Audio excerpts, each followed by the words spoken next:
Hello and welcome everybody to the 2018 Collegiate Star League Grand Finals powered by Juice Battery. My name is Smix and thank you guys for tuning in as we conclude an amazing year of collegiate competition. For those of you who are tuning in and unfamiliar with the CSL, just a little bit of a background. It was founded in 2009 and back then just 25 teams competed in StarCraft 1 Brood War. Over the course of the next 9 years, CSL has expanded over 10 different game titles, and of course this weekend the Grand Finals will be concluding here in Huntington Beach. Now there's a lot to cover, but for now I do want to thank our sponsors, Juice Battery, Zowie, iBet Power, UMV Studios, and Twitch Student. None of us would be here without you. But enough from me, it's time to get started with our first Dota 2 semifinal of the day, so let's head over to our casters, Blitz and Fogged. Yep, that's Fog right there. I'm Blitz. Hello. Thank you, Sue, for that great introduction. Gonna get started with the first semifinal of the day, which is gonna be RIT versus McMaster. Yes, and I actually got to run into some of the McMaster guys, and you know they're feeling okay. They were just like, this is gonna be a hard one. They're playing versus what we have been hearing is the strongest team, pretty much, out of all this coming into this tournament. I ran into RIT in the hallway. Like they were the first team that I met, and I was like, so you guys are supposed to be the ones that win it all. They're like, yep, that's us. Like they know, so they're a little bit confident. But McMaster is no joke. They are the team that knocked out UBC, the defending champions, the two-time defending champions, if I am not mistaken. And I think so. I don't think they lost a single series in the fall or the spring. They have dropped games. They went 2-1 against UBC to get here, but still overall not bad at all. McMaster, pretty good team, and RIT on the other side, dominant. When I read the info pack about them, yes, they've been really. I like the way that they draft too. They know. It seems like they know that they have like one of the stronger players here, so they give him a really strong hero that can win the game. But then they also make sure they have like backups. So like, okay, these two guys, if he gets shut down, they have a chance to also kind of be important in the game. But for the most part, they set up Evident to win the game for them. Yeah, I think the one thing about them, when we were looking at the replays and stuff, is sometimes they're going to be prone to doing clowny stuff because they know that they are better than a lot of the teams. So if they do that, it only takes like one bad series to get knocked out or ruin your confidence. When I talked to them, they said like, probably as long as we don't beat ourselves, I mean, it's going to be okay. We still have the new patch too, right? Like it's still pretty new for a lot of these players. Yeah, I mean, Valve said that they were going to do it before tournaments, and they didn't account for. That was after. That was after. Yeah, they announced that way later. That's fair. But no, yeah, it should be. This should be pretty exciting, and I do believe that we got to watch the run at least of McMaster, so we should have some highlights. Yeah, if we take a look at the highlights for McMaster and how they got here. Maybe. But yeah, have you gotten to play the new patch at all?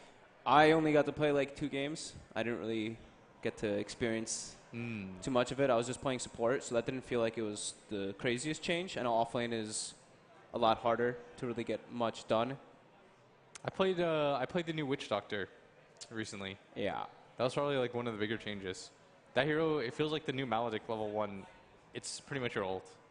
Yeah, I feel like when I saw the patch notes and I saw the support changes, I was like, all right, we're going to have new supports coming into play again. Maybe we'll see like Skywraths, Dazzles, all these different heroes that start to come back in because of these changes. Yeah. Or Shaker, some roamers. I got to see Sky the other day. It was pretty good. You got to see Sky? Yeah, it was pretty good. I got carried by Skywrath. Okay. I don't think it was AUI, but it was like some top 80 players. Something like Did they do the 1-4-1 or 4-4-4-1-4? They did 4. Because a lot of people get concussive max now. Yeah, I think they did 4-4-0 actually. Really? They didn't get silence. I mean, game dictates, right? Yeah, of course. Interesting. Yeah. But both teams, I mean, they've got pretty good players. On RIT especially, we have a guy who's like top 50 in Evident. Yes. That's going to be the big one to look out for. Yeah. That's higher than either of us. So yeah, that's like higher than like that's higher than Rezo. It's higher than a lot of pro players. Yeah, that's higher than a good amount of pro players. Yeah. So I think we should be able to get a look at the games, the highlights of McMasters from those group stages. Hello, my name is Carlo the Canadian, and I'm here with McMaster, the last Canadian team in the Collegiate Star League. Would you guys please go down the line and introduce yourself, your real name, your screen name, and your position on the team? My name is Jesse. I'm mid, and my in-game name is High End. My name is Bryn. My in-game name is Bryn City, and I'm position 5. Hi, my name is Lucas. My role is off lane, and my name is Lukey. Hi, I'm Andrew. My name's December, and I'm the carry. Well, thank you very much. Now, as I mentioned, you're the last Canadian team, and you're playing on American soil. Does this seem, is this an extra pressure representing Canada? Does it feel that way, or any extra difficulties, or do you feel like you're under the spotlight a bit because you're the last Canadian team? You know, it's sad that we had to kick our brothers from UBC out, but you know, you can't let them get the hat trick. You know. Yeah. Fair enough. I think it's just a pleasure to be here in California. Wonderful. Surrounded by great people. You know, you're looking good. I'm looking good. You guys are looking good. It's just a great time. It's a pleasure to have you. Now, speaking of UBC, you simultaneously removed last year's grand champions from the playoffs and earned a spot on LAN. Was earning the spot on LAN more rewarding, or was defeating UBC more rewarding? Definitely the spot on LAN. Okay. Why is that? You know, sunny California. It's a great city, greatest in the world, I'm pretty sure. Fair enough. When was the last time you got snow up in Hamilton? Like a week ago. Yep. It was a solid foot of snow. Yeah, a little bit different from what we have down here. Yeah, absolutely. Now, was it a little bit bittersweet that your game against UBC was online? Would you have rather played them in person, being the grand champions? I have no personal connection to any of these Okay. players. Any of you guys familiar with UBC? No, Just another day at the office for you. Yeah. Okay. Fair enough. Now, the patch hit. Have you guys been able to look over the patch on your international flight down here? Yeah, we were actually theory crafting a bit. Of course. Bean burgers. Yeah. And have you been able to touch the patch yet? Yeah. We haven't played in a long time, so. And so who's the techiest player on your team, or is it everybody? Of course. Carry techies. Perfect. So I'm excited to see that when we get into the actual matches. Now, you guys are up against RIT in the first round. They've been in the spotlight this whole year. However, you have defeated last year's champions. Is it weird going against RIT? Would you rather see them in the finals? Are you happy to see them in your first match here on LAN? It's sad that we won't be able to see them in the finals. All If that right. was possible. All right. And now, are you gonna just give it a easy 2-0, or you think you're gonna let them have a match against you guys? I think it's gonna depend on how we play it. Yeah, that's fine. Give them some space, maybe throw a game for fun. Yeah. Have some fun with them, toy with them, bring it to the finals, win it. Now, do you guys have LAN experience playing together? Me and Lucas did one in Toronto. Yeah, that was fun. Right. How's your guys' relationship in person? You obviously play together a lot online. Do you guys meet up often at university, get together, hang out, or? This is my first time seeing them all. This is your first time meeting, so you got this is a new experience for you guys. Now, who's the most exciting person to meet in when you all got together? Was there someone who maybe needed a big hug, or maybe needed to have some sense lightly tapped into them? I think Andrew just needed that, PMA slap. Yeah. Get it all together. He's cheered up since then. And was it weird putting a face to a name? Did it feel like weird, or was it just natural? Because you guys obviously communicate a lot throughout the year. However, it's not often in person. Yeah, it's jokes to see a face to a name because you hear their voice all the time. It's a little bit weird, but still a kind of a middle ground. All right. And do you have anything you want to say to RIT before you get them out of the way on your way to the grand finals? I just hope it's a good series. Yeah. Maybe a game 3. We'll have to see. All right. Okay, and do you know if it's going to be difficult bringing the trophy back to Canada internationally? Have you guys looked into that already, or with TSA? We actually did extensive research on that. Okay. Because it was a really important thing to us. Yeah, of course. Like once we win, Yeah, of course, to bring it on back. to bring it back. And, I think it's going to be allowed. Yeah, TSA will probably. I think the airport's going to be like, Coming back heroes. We don't usually do this, but we'll give you this. We'll let this slide. Perfect. Well, is there anyone you want to shout out? Anyone, sponsors or players you want to give a call out to, say hi to? I'd like to shout out Admiral Butters, my good and dear friend and lover. Okay. And our fifth player. Your fifth player. He'll be here tonight. After, so you're not going to be playing RIT4. You're not that confident, are you? 4 of you are just going to play, or are you going to bring a fifth one in? Do you think you need the fifth player for RIT? I think we would probably need him. Okay, you'll bring him in. Okay. Minar usually does the heavy lifting in our games. I'd say he carries. All right, does he carry all 4 of you, or just one of you in particular? Just Andrew. Me mostly. Wonderful. Usually salvages the mid I create. Fantastic. All right, well, that is McMaster, the last Canadian team in the tournament. Thank you very much for joining me. I'll see you guys in the grand finals. It's a pleasure. Thank you very much. All right, so McMasters. It's pretty interesting.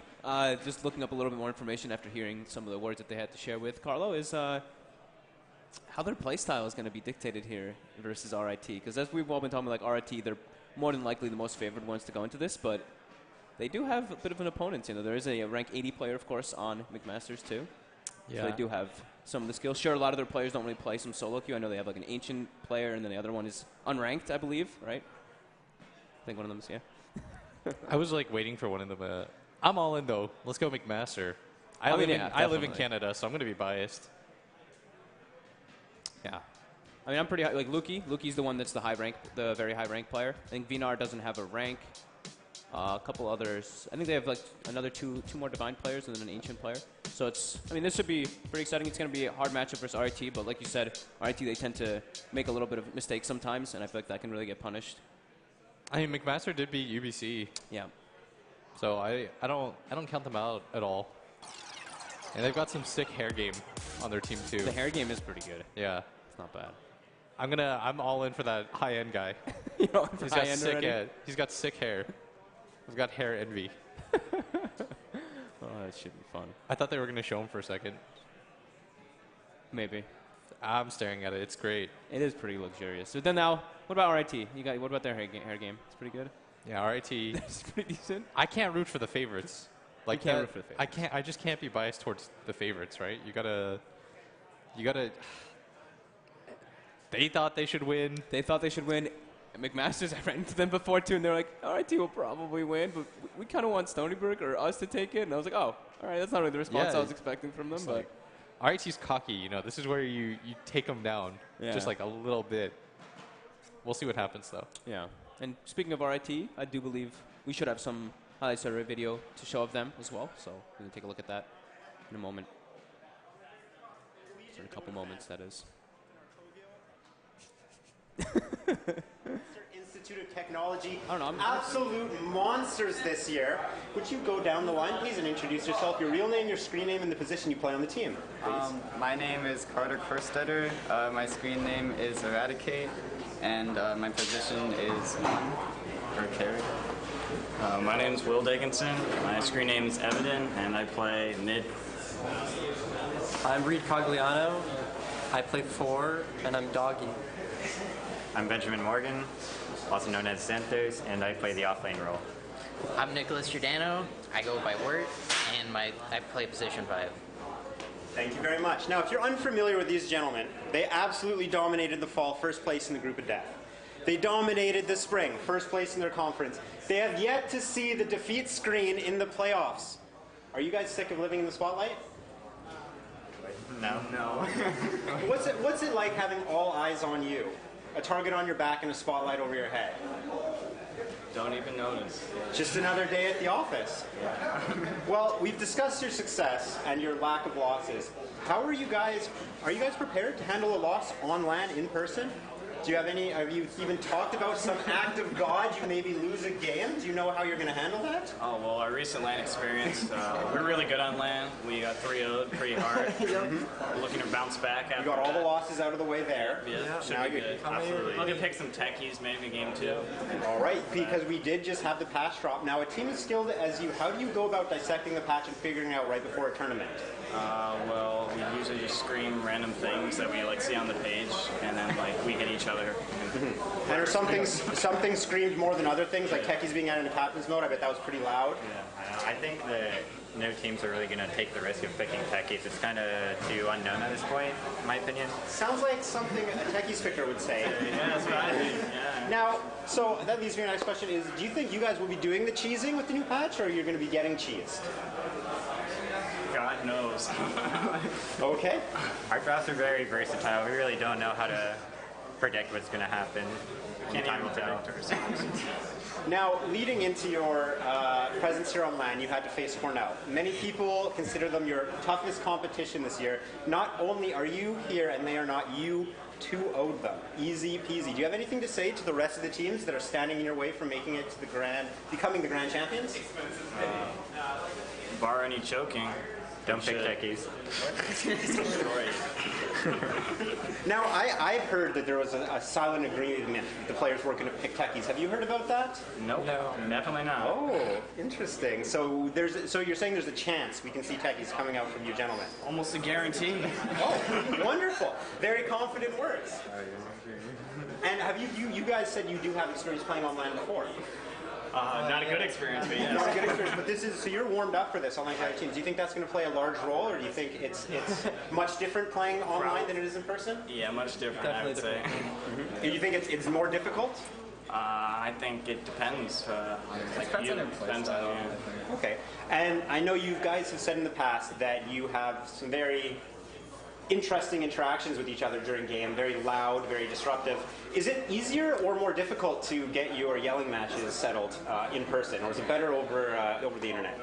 We had a lot of experience yelling at each other, like on land, so I think we got better at it now.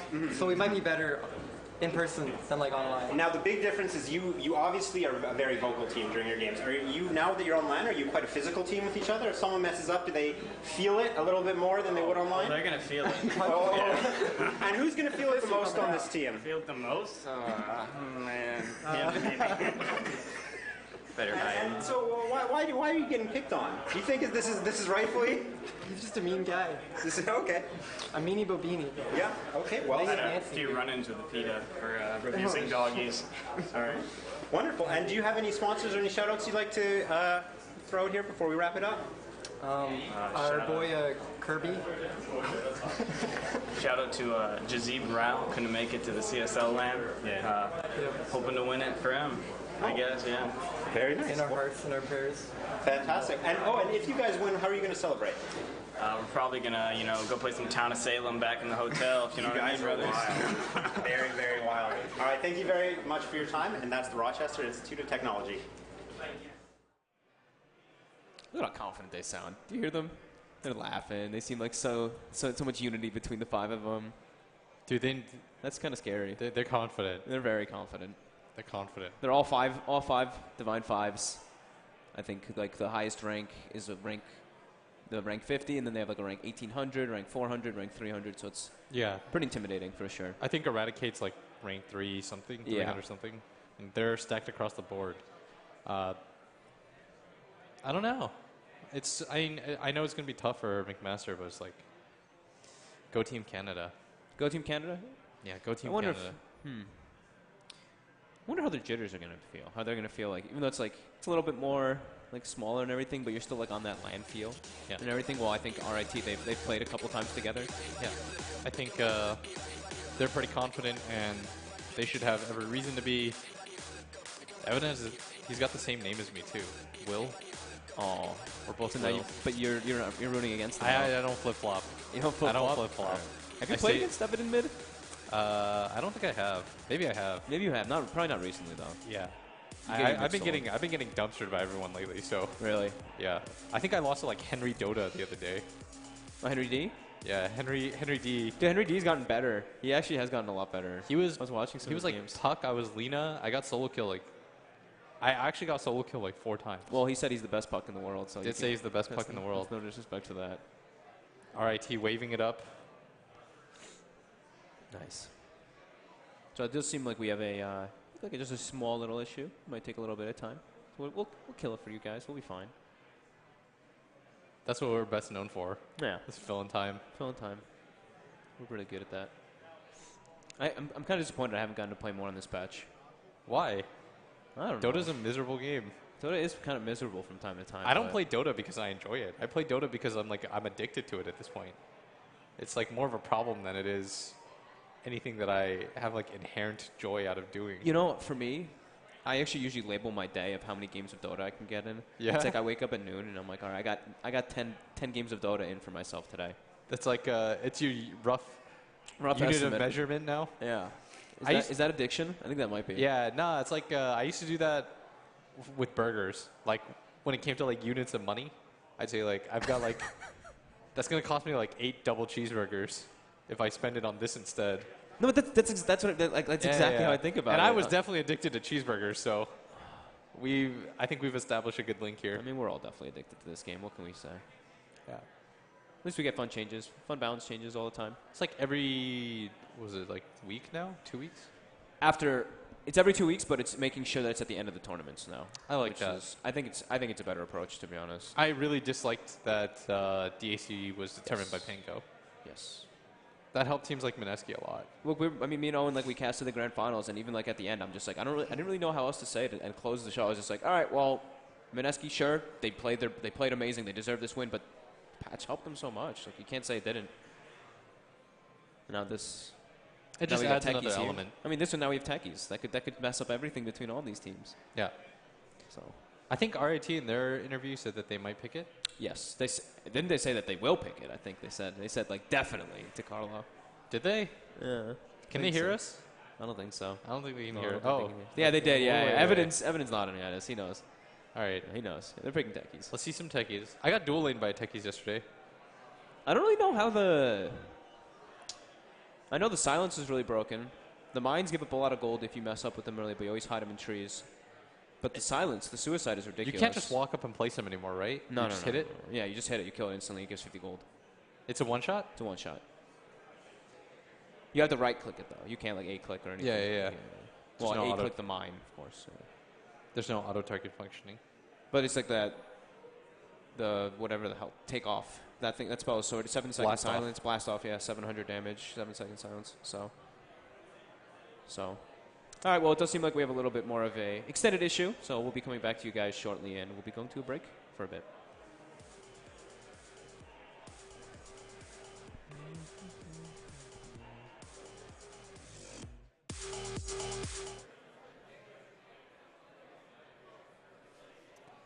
Hello there. So we should be having the game underway pretty soon with me here, Fogged, with Blitz. Hello, Blitz. How are you doing? Good. Yeah. It's a good morning. I love California mornings. It is. It was warm today. I was a little hot, but it was still pretty long. That is what I expect. Yeah. I'm still from pretty sweet. It's like cold Canada, where everything is miserable because it's cold. Is that bad right now in Toronto? It was snowing before I left. No, it wasn't. Still? Yeah, In it was. April? It was funny. So I came from Canada, flew into LA, went from having to like wear a bundle of clothes on the airplane and just like took off pieces as we went. When were you in Toronto last? Because this week's supposed to be hot, though, it's right? like a week ago. No, it was not hot. No, it was cold. Because I know in New York it's really warm this week. Had to Uber to the gym. Kinda, relatively close. Kinda.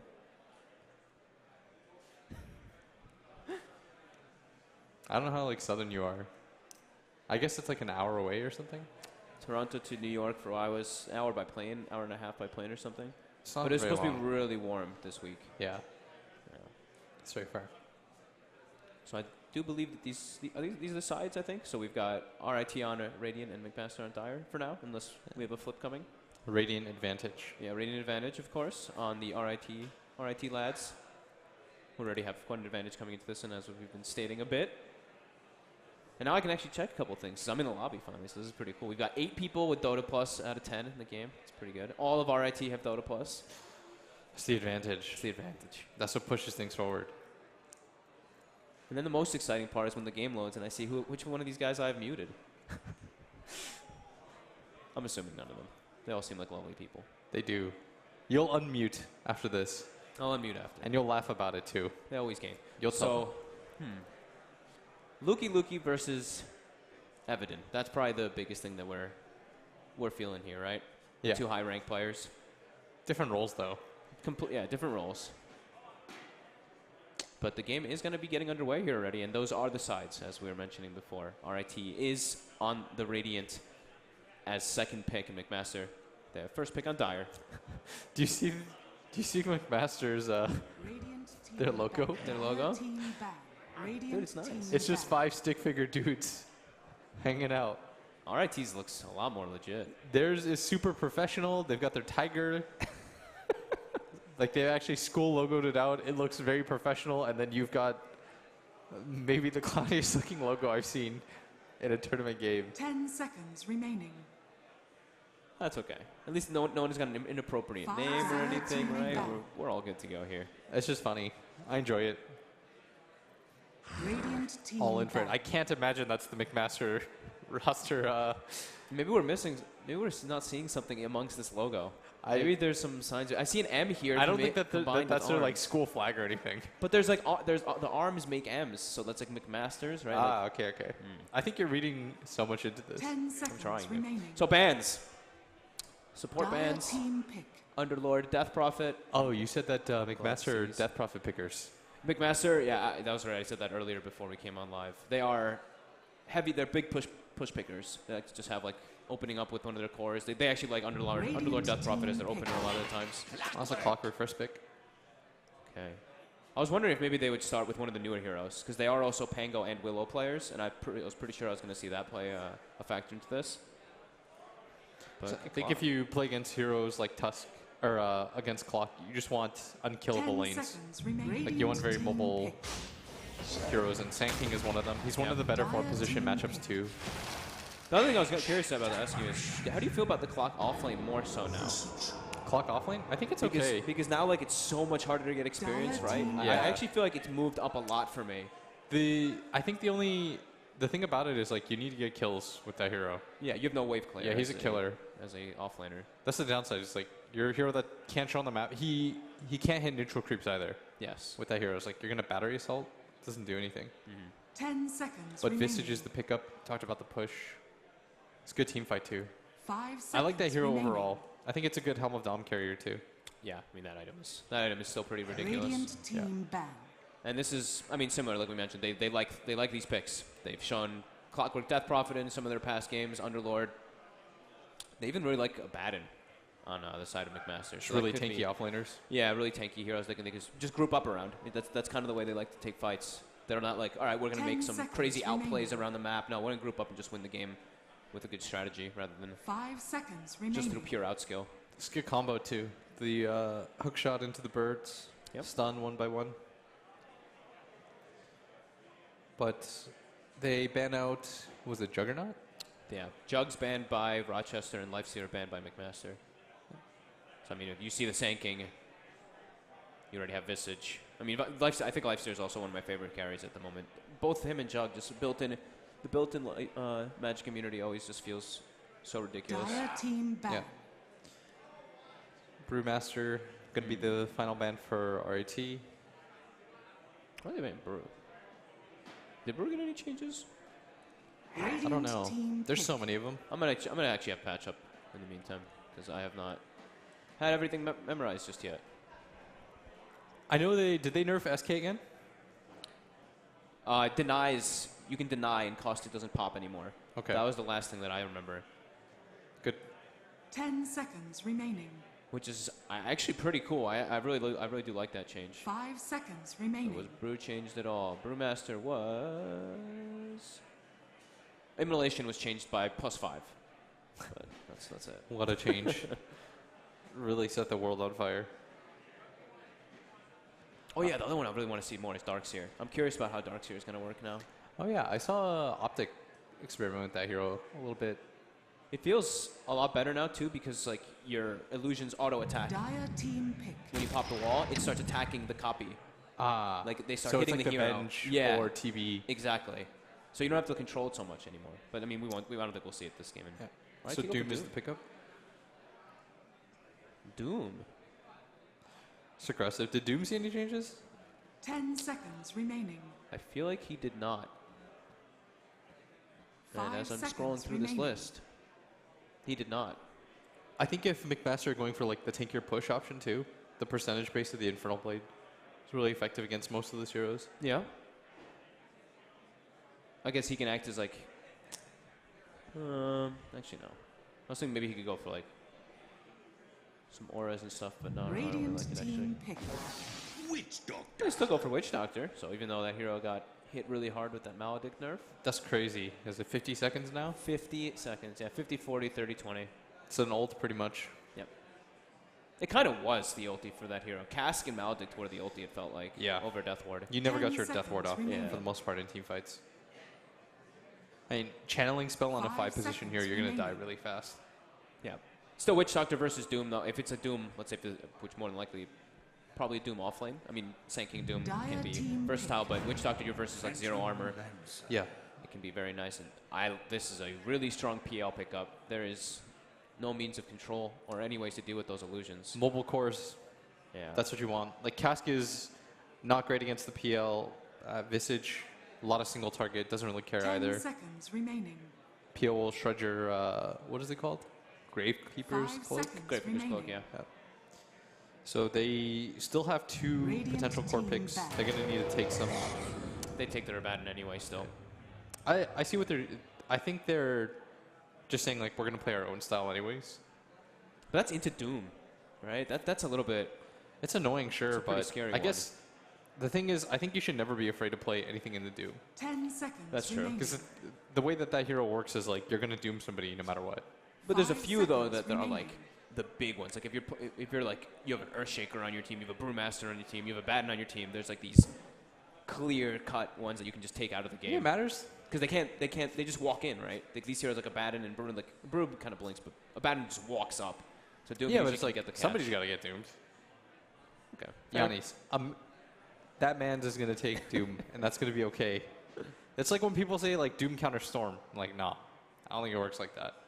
If you think about Dota that way, That's not the way Dota. Yeah, I mean that's it's not like, the way Dota works. It's like of if course. Faceless Void Faceless Void counter Storm, like, It counters everything. it counters everything then technically counters because you stop time.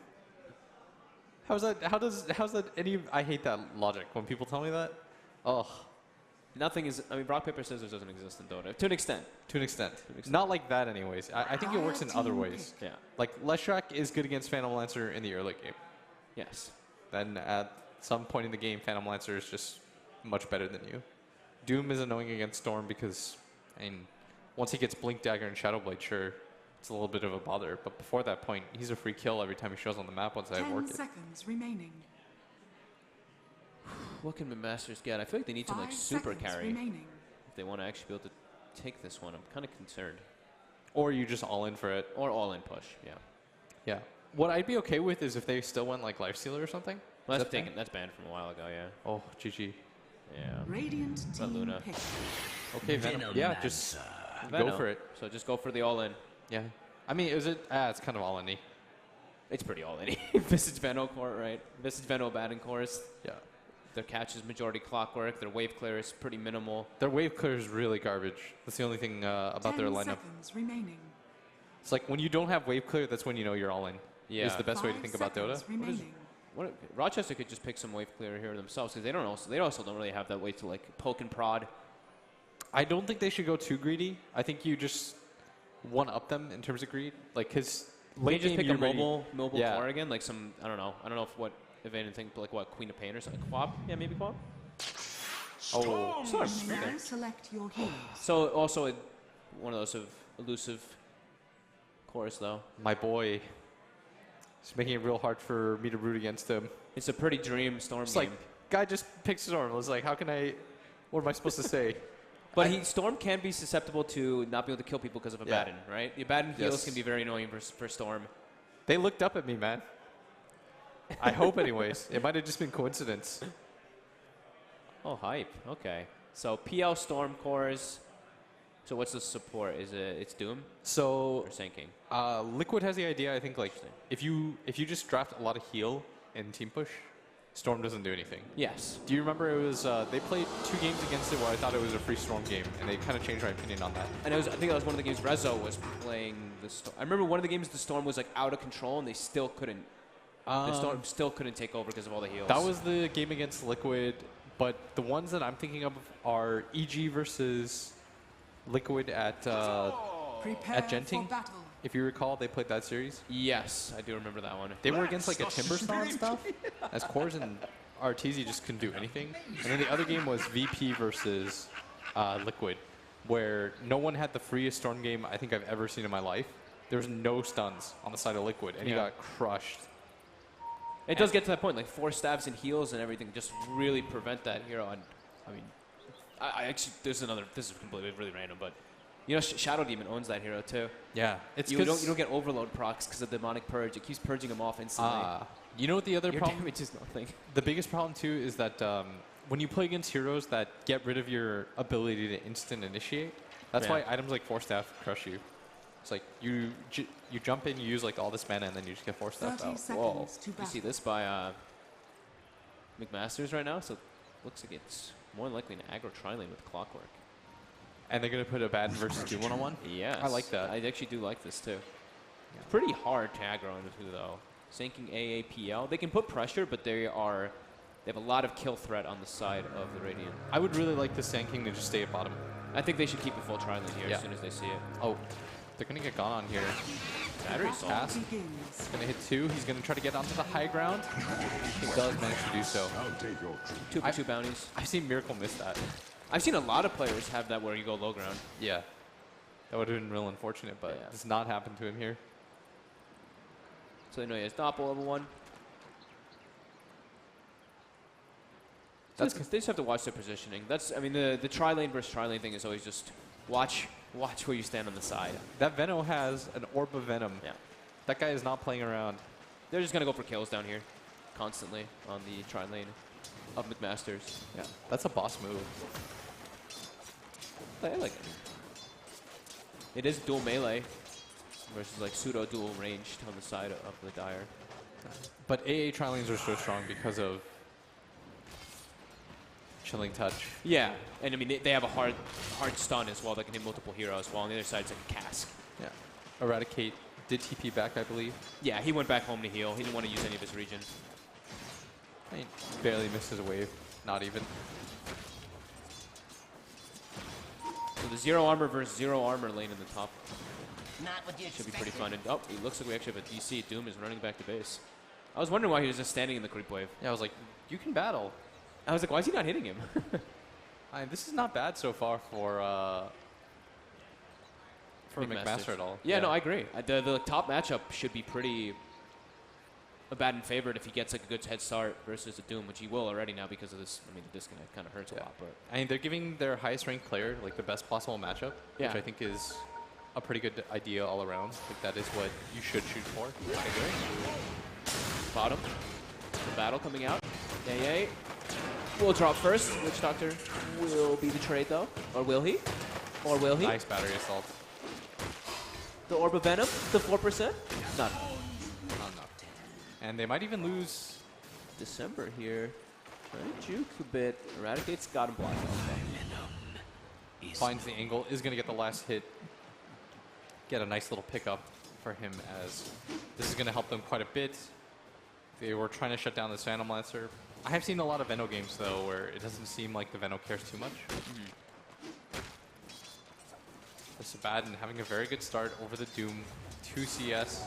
I'll take that. All the way to 7. I was wondering how much the mangoes would play a factor in because the change, you know, it's like 100 to 70 and you can buy more and everything now too. I wanted to see how much that would make a difference on the strength heroes. Bottom. Doggy steps up a bit too far there, it looks like. Maybe looking for like a bounty rune or something. It's caught out of position. It's a bit different too, though, because the Abad knew that he was going to be in a one-on-one lane. Yeah, of course, of course. That's the big difference in this matchup is that Doom felt like he just had to survive as he's going to go down. As this bottom lane isn't doing so well. Yeah, I think this is where... Man, I feel like you almost actually have to switch up the lanes, to be completely honest. Because I feel like leaving your Veno down here... Yeah, you can't sack him, especially since he's so level dependent in mid lane. The supports are starting to move though. Clock trying to catch onto Evan here, but going He's under the gonna tower fight, here, he's gonna that's die. not a good idea there. Just gonna feed away kill as Your storm was coming. He's gonna be pretty happy about that. Spams up that just happened. And Clockwork really wanted it. The slow just didn't last for quite long enough. Yeah, just, I mean, really overcommitted under the tower. That was YOLO. Yeah, I mean, if it was level 3, maybe with level 2 battery assault, but... I mean, I like that play. It's aggressive. Yeah. Started to make rotation down to a doggy with the sinking. Clockwork, Dinar. Being stunned up here. They've got this. Gale, though. Dinar will be okay. We'll back off. Gale was actually off the mark, too, onto the second. Let's check how his consumables doing down here. Looks like Dire have a good amount more consumables still at the moment. Yeah, And the they AA got is their pretty wands. They got their wands early too, so they have a lot of wand charges being built up. While on the side of RIT, they do not. But Witch Doctor steps up a bit too far.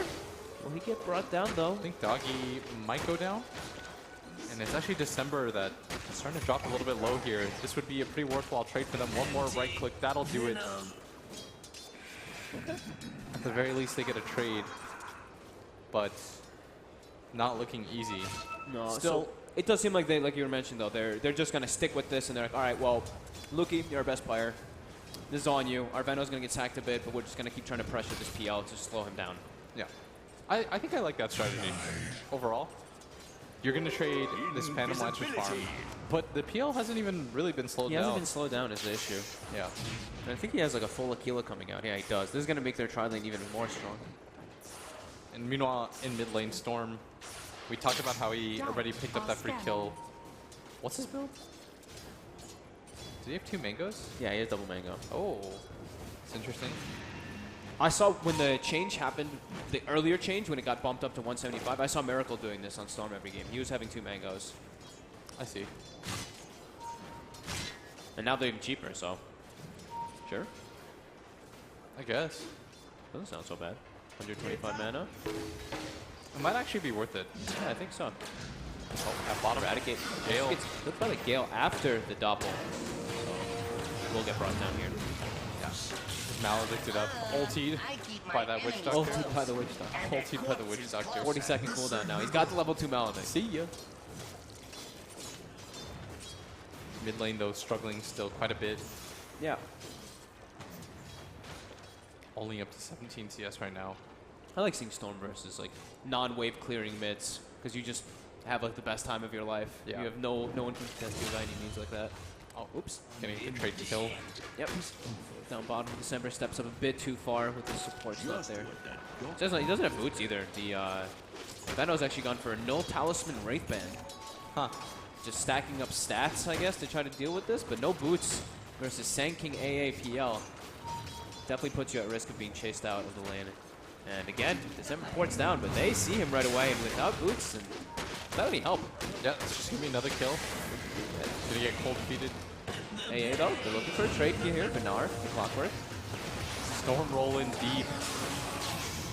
Eradicate gonna get the second kill as it looks like they want to try to go for more. Storm though, out of mana, with no follow-up. It's gonna be the end of that. But top lane is still really one-sided, and it is gonna free up some space in mid. It's gonna allow... Oh, I just saw the Abaddon do something that I'm not a fan of though. What? William. He didn't save the ult point? Or what? Oh, he went hand to Midas? He's got Midas in his backpack. What's wrong with that? You think Midas is okay over Dominator?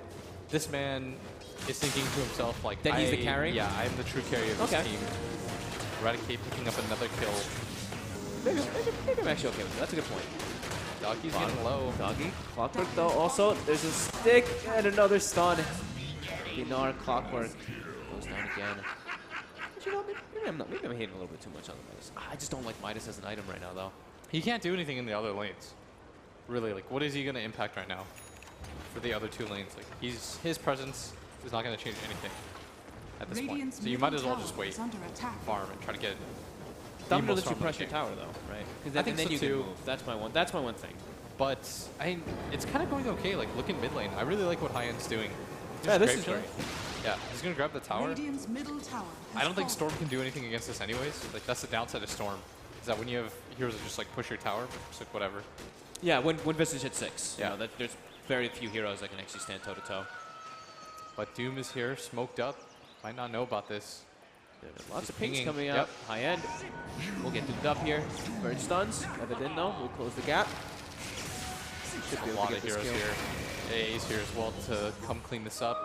The birds are going to try to get hunted, but not going to do too much. I like that rotation. I think that there wasn't a whole lot that you can do up there. Yeah, no, that was good. That was good, Doom. I mean, he's already getting shut down so heavily. I feel like he has to make moves around every single time Doom is up. Just get kills anywhere with it. You can't farm in that lane efficiently. It's kind of like when you play Void or any of the heroes with like really high cooldown abilities. You just want to use them as often as possible. Just like off refresh. just so much more efficient. I mean, they're probably feeling pretty damn good in this game already so far. It's 11-5. It's not really much of a gold advantage, but they're having PL Storm cores, which are doing excellent in the early game. I think right now they're doing the right thing too, with ignoring Luki at the top. They're just like, we can't do anything about him. And they would be right. I don't even think it's worth the time investment to try to kill the Abaddon. Yeah, I think the more important thing is just like, okay, let's just make sure PL's farming. Yeah. Right, just if they're going to bring 3 heroes down there, we'll bring 3. If they bring 4, we'll bring 4. And that's exactly what's happening here. We see 4 heroes rotated down from both sides. AA just dying by himself to the poor Visage Birds. Storm's going to zip in. Trying to catch Clock. He's using a lot of mana for this, though, and the Cogs are going to fly out to the Birds. Still on pursuit. They get the kill, and Evident. That's your mana. Dead. Now the Abaddon is rotated in too, and that's going to be despite the 12-8 kill lead. Now you've got a gold lead on the side of McMaster. They're all here. They're going to grab this tower at bare minimum, and this is a nice rotation from them. We're starting to see like, yeah, this is really good. It's a really good move. Sorry, I just noticed that one can go up to 20 charges. Oh, you didn't know about that? I did not know about that. It replaced the fact that it doesn't cool. give you HP regen anymore. Yeah, that's neat. It just looked really bizarre when I saw 20 when I moused over him. I was like, wait, what? 21 charges? What the heck? You stared at that thing. You're really confused, but I was very confused. That was a sick move. It was. I like that rotation a lot. It's like the level of Dota is a lot better than I expected. If I'm just like 100% honest. Oh, right, we looked at their draft and we're like, what they need to accomplish on this Dire lineup is they need to group up very early on and just start the pressure. That's their style. That's what they did. And we talked about how was like a lot of teams might try to adjust to like the PL or this, and they're just like, nope, we're still gonna just pick our own heroes. We don't care. Like you could tell that they wanted that Visage pretty much no matter what that fourth pick was, I think. And the Abaddon, right? Yeah. They love the Abaddon. Yeah. Were you really going high ground with just a Hand of Midas? What level's Veno? Veno only has level 1 Plague Wars too. Yeah. And for RIT, this is important. They're going to get the Doom off onto the Abaddon. Birds, though, going to catch Doggy as he goes down. The Abaddon ult pops. Doom is all the way in there, but he is also going to get brought low. Going to go down too. And nobody on the side of McMaster is really dying. And that was the committed Doom. They might just continue to go for the high ground. They really are here. And this Evident is not ready to really fight as a Storm Spirit by any means versus this right now. He sees a level 1 Plague Ward and a Hand of Midas Abaddon. And do you really anticipate them going for a high ground push this early on? And this is... They're getting pretty low now, though, and there's a Storm Spirit. Oh, Storm going to zip in. It's going to have to be the difference maker. High end. He doesn't really want to commit the mana, and this might actually be the time for them to retreat. This is where you'd like to probably see a Humble Dom. Dude, that's such a huge win, though, from McMasters this whole time. The entire duration during that, this like Clockwork Vinar has just sat top farming during that entire push bottom. They forced so many reactions. They're at a 4K gold lead now because of that. And I think the Dominator is pretty much done on the Visage. Really like that pickup. And you've got the Radiance queued up on Luki, and I mean, the favorites RIT, they are kind of getting out-strategized right now. Yeah, I mean, their Nice draft hook. needs more time. They need at least one big item on the PL. And Evident. take the One more fights. hit will do it, but he runs into the cogs. Uh-oh. Bryn pings out the DD. Nice move, though, by Vinar. Yeah.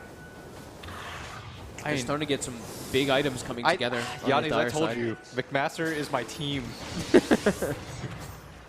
Gonna make it go on to the Doom, but I mean, No overall, real like their whole strategy and their warding, their movements have definitely been just a tiny bit better, especially with that last rotation. You see their wards being placed down. They have vision deep.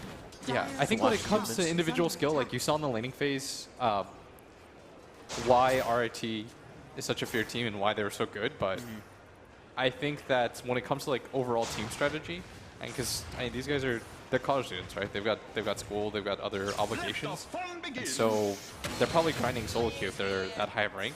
Yeah. But, like, if you're that favored, like, how much Dota are you going to talk about, right? You think that it's going to be pretty straightforward, as long as you don't beat yourselves. But this is definitely just McMaster outplaying them. Yeah, McMaster's out playing it. I think looking at the drafts a little bit too more, it's like PL, Storm, and Doom. These 3 heroes, they're pretty slow. these do need hook shot. The hook shot actually catches. And that's gonna be another kill. Uh-oh. But yeah, PL, Storm, and Doom all need some time. Like Doom's cooldowns are really long, and the other two, they just need a lot of farm tech to be able to participate. While you look at McMasters, they've pretty much got a group and go lineup. Yeah, they're just like, okay, our heroes are online from the get-go. You don't really need any items. You just get these really cheap items on everybody. Yeah. The Abaddon's the only one that is playing a little bit greedier. He's shoring up some of their issues, but he's super farmed though. He's mega farmed right now. And he took the XP gain talent too, so with that Midas, that's going to be the extra benefit. Thinking about the Doom here. He's going to let it fly. As the ult pops out. Luki's fine though. Yeah, everything is okay right now. Sand King gonna go for the TP up at top. One stun flying out on the bird. The second one. Storm zip in. Long range. High end is completely dead, and the bird stun is gonna stop any sort of follow-up aggression. But that Sand King, Giannis, he is not close to Blink. No, I was just clicking on him. He has 800 gold toward that Blink dagger. He's very broke. 1 and 4. Yeah, Doggy has not had the easiest game. Every single time he committed with the stun at bottom lane, they just killed him. Yeah. I mean, like, Vinar, too, the Clockwork was having a bit of a rough one as well, but he's 3 and 4. Level 8 already on Clock. Look at his items, too. The fact that he's just been so aggressive, being able to make those moves has been extremely beneficial to his team. Yeah. Is Doggy going to go down again? He might for the Maledict, yeah. Yeah, he's gone. I think that's 4, at least 3 levels of Maledict. By Bryn City, yeah. Yeah, 3. Only level 6, but they pick up the kill. Nonetheless, that's going to knock down the Blink Dagger timing even further.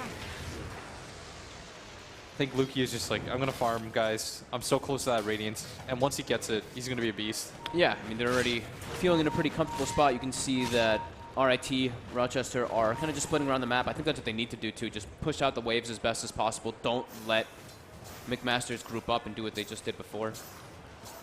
Yeah, you can't allow them another opportunity like that, but this Clockwork is a demon on the map right now.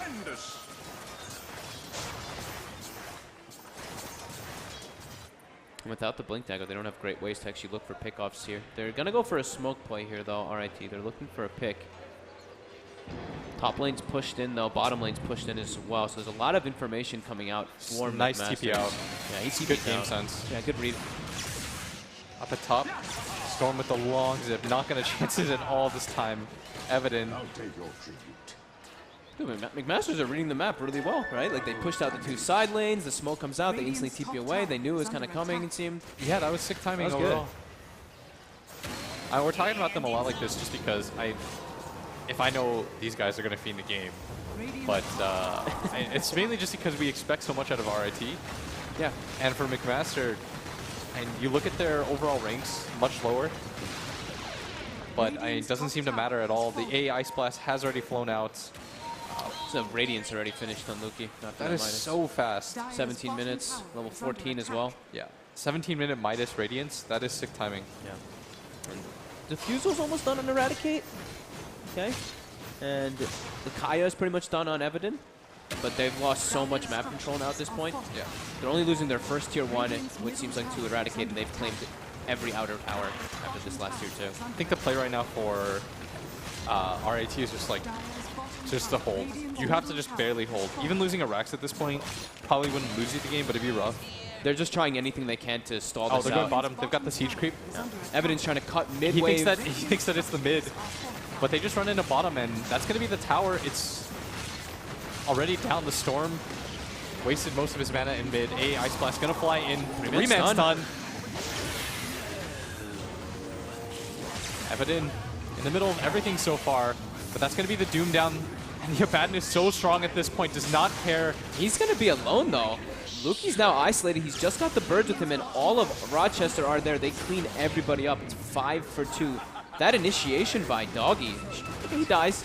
Dies the poison. Some ping comes out, but getting that 3-man burrow without a Blink Dagger. Yes. Into that initiation from Evident. That was pre-setup. Absolutely perfect for them to come back in this game. He's got 1,800 gold all of a sudden, too. Yeah, he just bought the Diffusal Blade. He was clutch in that fight. Yeah. They get the stun off. I think if you're McMaster, though, you just go for it again. I think you have to. I think maybe you go for the Roche because you know Doom is on cooldown, right? Maybe you just go for it, I think. You think maybe you just go? Okay. Doom is such a long cooldown right now. Yeah, it's like it's still got like a minute and a half on it. I think think if you I have were to make something happen. Yeah, I think if I were them, I would just go for it again. Okay. You're going to say to yourself, like, there's still 80 seconds on Doom if you're timing it at all. Once the Abaddon's up, what is there to stop us from going for that push? I don't think they should hit neutrals, though. I think they should go straight to lanes or go straight to Roche. It's one or the other. You don't want to farm. I think this downtime is going to be the scariest part of the game for them. Because you want to continue to apply pressure. Exactly. They don't want to give this PL Storm Doom time to transition into the later stages, because we know how powerful they can be. And it looks like they are trying to set up for the Roche. Okay. I'm okay with that decision, too. Yeah, you have to make something happen of the goal. Yeah. That's you don't get to reset off of this. Your lineup can't wave clear against really mobile heroes. Yeah. Like, the Sand King now turns into a wave clear, too. At least now they have max rockets. That's one thing that I think some people don't always look at. Is rocket flare is actually very useful at keeping your lanes in position. Yeah. Vinar's been constantly throwing them down toward bottom. I was watching him. Yeah, he's been sick so far. Yeah, like, I think he's actually like he's been a little over aggressive, but I think the over aggressive was good because it forced so many reactions around. Really nice hook shots all around. Yeah. And now they're gonna start marching down mid. They might just make the same exact play going to bottom. This time they've got the Aegis. How are we on Doom? Doom is up in 10 seconds. Okay, so he's pretty much got it up again.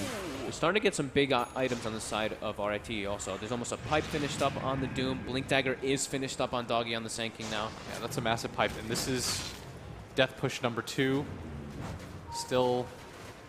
At least I like that they recognize their timings kind of. Even though they have we have this really farmed Abaddon, they're like, our lineup needs to end the game. Long zip in. Here comes the pull. The Doom. Is there a follow-up? Big Gale and the ulti.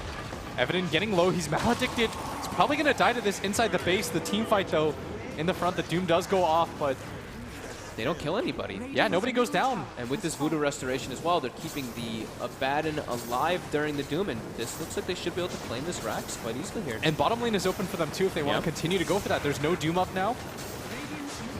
You're slowly getting the heal onto the Abaddon. That's going to be the first melee Rax claimed. Immediate rotation into bottom. The 3-man stun, the buyback. Where's the follow-up? Here comes the roll. And then in the middle of everything, the Abaddon's starting to get a little bit low, but no one quite dead yet. The bird flies down. Eradicate, though. Godlike A, Ice Blast gonna fly in. Any more follow-up as the Doom's starting to get a little bit low, and it looks like they still want to commit for this Rax. Masters don't care. They want to try. There is a Storm Spirit in the PL, though. It's still quite a healthy amount of mana. The stun's coming out, though. 2. Again, high end is going to end up going down. Storm is going to zip out of there. Everyone in full retreat mode on the side of McMaster. They are going to pick up another kill. I think that the Venno knows that he is going to die for this. Oh, he's got the Aegis now, too. They're trying to look to go for the Rax with the birds here while he dies. But this should be 2 deaths here for December. Eradicate's trying to go for the birds here in the meanwhile, though. Yeah, everyone is now alive. He's going to try to make the retreat. Gets his TP scroll into his inventory, and he will actually be okay here on the Venno. The bird's able to make the space while hitting the Rax. So that's going to be a melee Rax claim for another team wipe. Yeah. Near team wipe. Buyback from Evident. Yes. Important thing. He had like 20 seconds, and he died again. And he has had a rough game so far. He took the 400 health penalty. I think you're supposed to now. It was 300 before, right? Yeah. What's his name? Mid one gets it now, too. Ooh. It's always a little bit dangerous when you're the team that has to force the issue, because it's very clear what Rochester has to do, right? Just hold. Hold, hold, hold. I think ideally Rochester, they want to get a kill off the initial Doom, because then they can actually have that number advantage, and then the Doom actually has its use. Evan had to go for the buyback. That is what determined it the most in that team fight. But if he doesn't buy back there, it's 2 sets. Yeah, no, definitely. I think he absolutely had to. And this is something we're talking about. It's like you look at the enemy line and be like, wow, they don't really have the lockdown to deal with the Storm, but they don't need it. They just throw, they Gale, they Venno ult, they throw Veil on him, they maledict him, and he just dies from full HP to 0, even if he's at the base. And this is the problem, is that when he goes for that big roll-in, he feels like he has to be a damage dealer. He's just constantly zipping. By the time he's out of mana, if he gets caught with like 1 bird stun, all the AoE damage that comes out on the side of McMaster just kills him. Yeah. But he's going to make... Looking for a solo kill here onto high end and mid. Atos comes out, though, holds him for the time being, and that will... Still has a good amount of mana. He's just going to zip out. He doesn't have TP available, so he's going to be a little bit afraid right now. Dire's middle tower is under Cool, and I saw an item picked up that I don't think I've seen picked up in a professional game in 3 or 5, 6 months. There's a Vlad's coming out on the courier for the Abaddon. Yeah. And there's an Atos. So they're just, this is all the itemization. Get all those auras, even stack up those clarities, end the game. Yeah. They've got more kill potential now, though, on the Storm. With that? Yeah. Abaddon, you got to be careful about this. It's completely out of mana now, and gonna get Glimmer caped up. Rocket does hit its mark, but at bottom lane high end, just trying to push out this lane. What was Eradicate doing? Went for the Yasha, almost has Manta style finished, so it does get to a point where this PL can definitely take over the game, but at this time being, McMaster's just one step ahead. And their itemization is, like, it's looking really crisp and clean, too. They've got, like, the Glimmers. They're going, I mean, the Radiance from earlier is going to always be good versus PL through later stages. Just everything's looking really solid for them. Yeah. How many levels of heal does the Witch Doctor have? I think it was only 1 earlier. Now it's 2. Now it's 2. I like that. His ult, or his heal is going to be really important for this, because you know that the Abaddon right now is going to get doomed every single time. Yep. So I think the point of it so far is just, like, hold. Yeah, they've got the pipe and everything. They've got, like, a lot of different ways to just, like, boost themselves up and give themselves all those auras and heals. Yeah. So if you're RIT right now, you're supposed to be the favorites. Yeah. You have the higher MMR core players, and yet you're in a position where you could potentially be down 2 sets of racks. They're already down a set of racks at 24 minutes. It's like, this is where you got to calm down. Yeah. Man, it's just feeling like, I just look at Storm and I'm feeling what you always talk about, man. This hero Bottom just 5 hero. doesn't feel like you do too much. Even if you get a lot of farm, you need so much in the game to impact. I mean, they have the PL and the Storm too, which need so much to actually farm. Even though Eradicate, it's 11-1. 11-1-8 on the PL for his team this game. Yeah. There will be a point where I think this Phantom Lancer gets out of control. Yeah, if they can't end the game. You're still on a timing window if you're McMaster, even with that set of racks up. It's a fun game. I think, though, do you think PL can take over by himself? I think the Storm has to not be behind. I don't think PL can take over by The problem is, normally when you get Bloodstone on Storm, you still don't feel any difference. Like, I don't think you care too much about getting that item. Like, what does that really change for you in this game?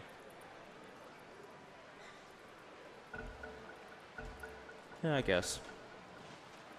I'm just because, like, whenever I see PLs and I'm like, all right, he can solo carry, but then when there's a Radiance carry on their team, it always just kind of puts me a little bit shaky from that. And he's still doing fine. Overall, almost has that Manta completed. Bottom shrine is under attack. For Rochester right now, it's just, can we hold the next push? I think if you can hold like 2 more pushes, you'll be fine. Okay. You'll feel really comfortable at that point. So just keep pushing outside lanes. Yeah. Best as possible. But smoke comes out. 3 heroes. I think they're try to catch someone maybe off guard. They see Doggy pushing up with that base ward. They could actually find the sinking. This would be a huge grab if they can. Doggy has to be careful to step up here. Uh-oh. Here comes a cast. The birds fly out. 1-2 is going to go down regardless, and this might just lead into the push. I think you might just have to instantly buy I think back. you just buy back insta. Oh, hookshot comes in deep, but Vinar has to back away. This Rax is going to fall soon. Eradicate in the backline right now. Ice Blast.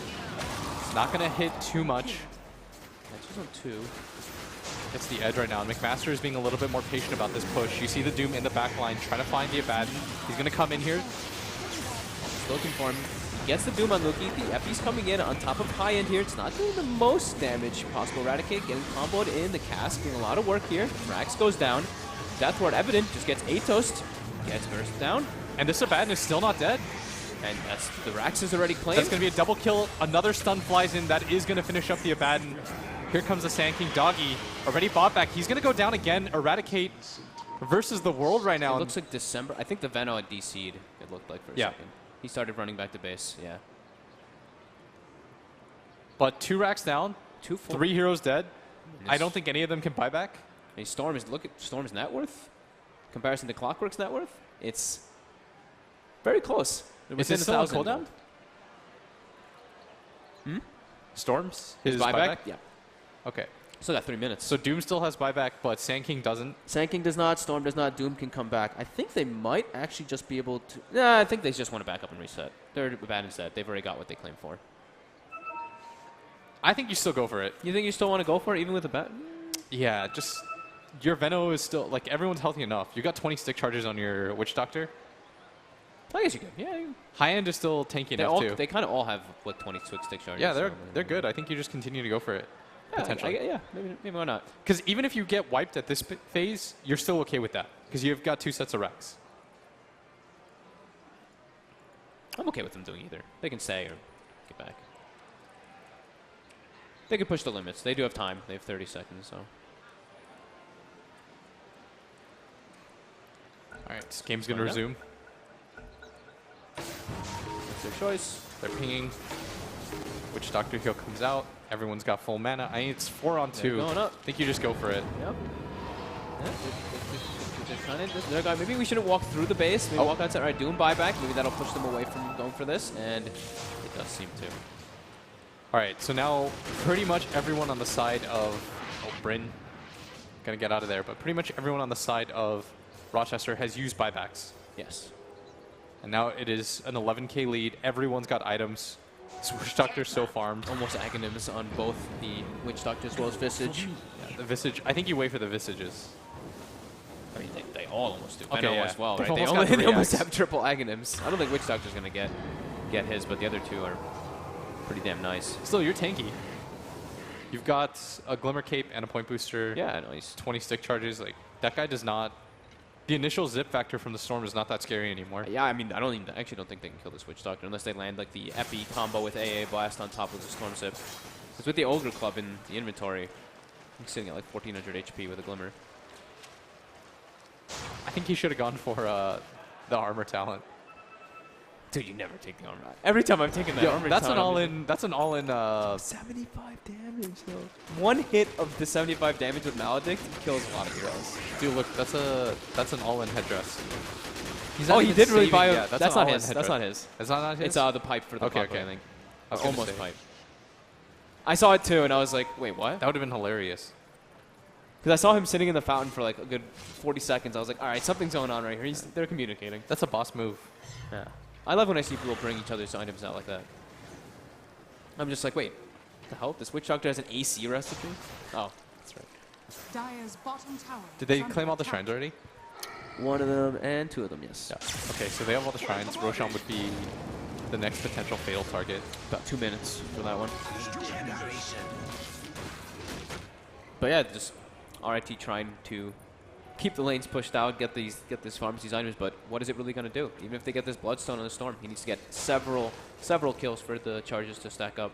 Can't even kill the Clockwork by himself. Yeah. That's how far behind he is. Yeah, that's I mean, the Clockwork would not die easily. He's got Force Pipe. Yeah. What do you do against that man?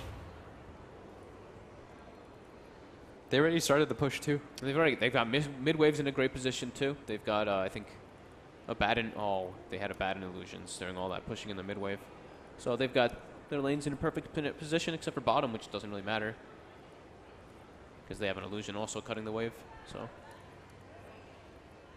can Rochester hold this final push? It's looking pretty damn difficult for this PL Storm.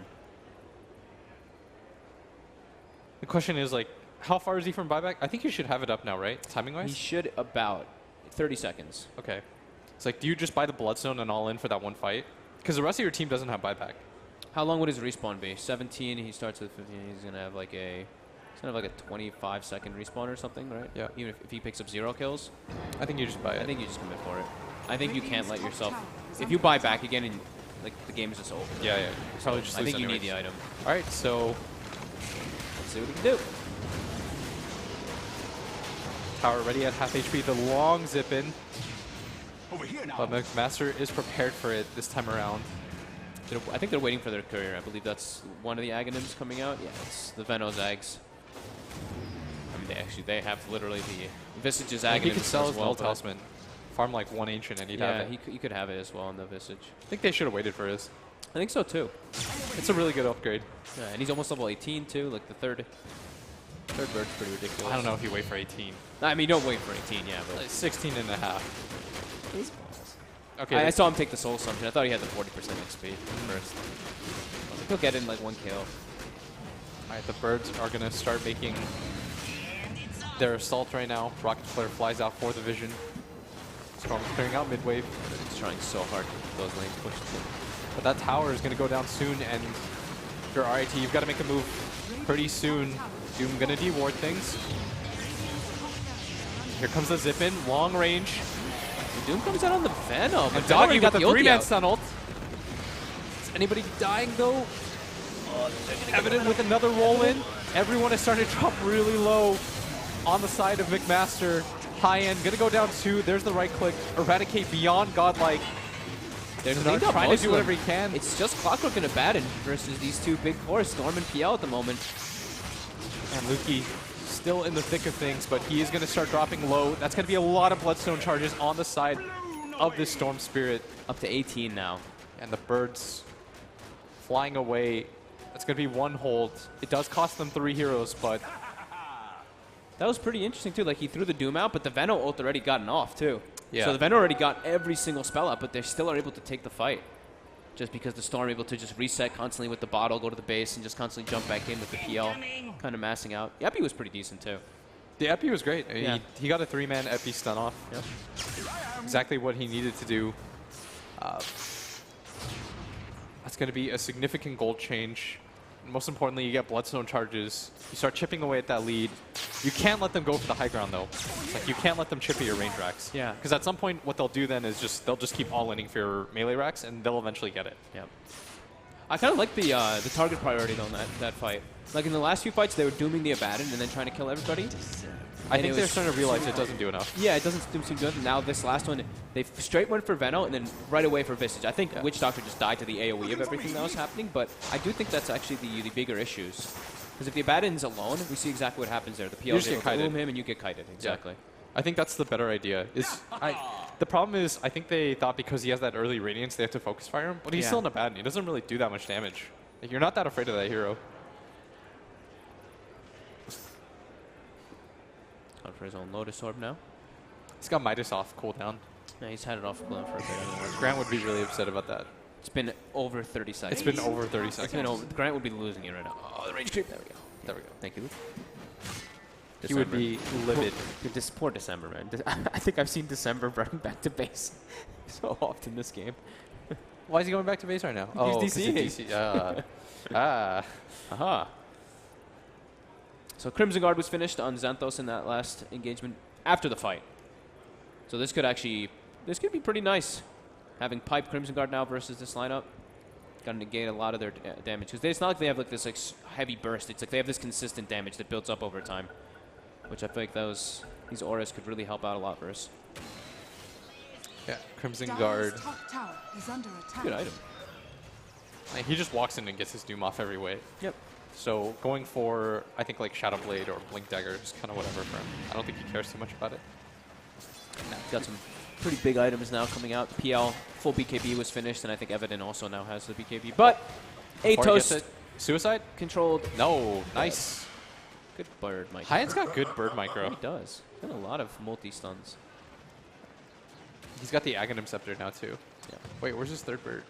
I think he's summoned before he picked up the Aghanim. Ooh. I don't see the bird anywhere. That's rough. But Roshan is up. That took away 6 charges from the Bloodstone as well? Yeah. Oh, and another DC. And yeah, Roche is up. Doom gonna try to clear out bottom. Oh, Evident didn't spend his gold before dying either. I guess he was holding on maybe just in case of like a buyback, but he was respawning pretty quick. That's a little weird. I guess maybe he was really focused on the moment. Yeah.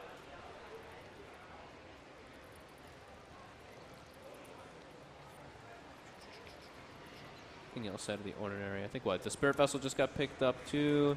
It's not really that's not really a big change. It's not doing too much. Yeah. Not in these fights anyways. Yeah. I'd imagine Roshan, though, with the cheese, is going to be the next priority here. Yeah. What do? Like, you give the cheese to your Baden, to Luki, and you give the Aegis maybe to the Venom? You don't really need the Aegis on high end.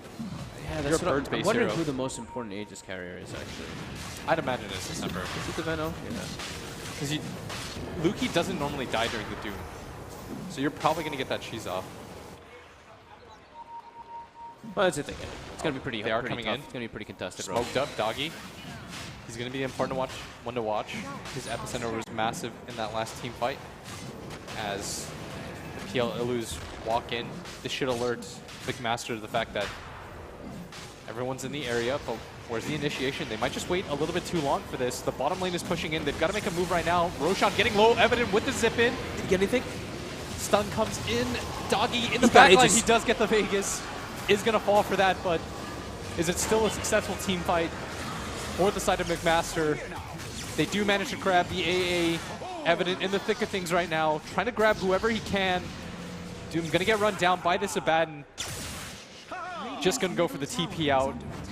This Glimmer Cape, I think, saved the Witch Doctor 3 times in that last fight.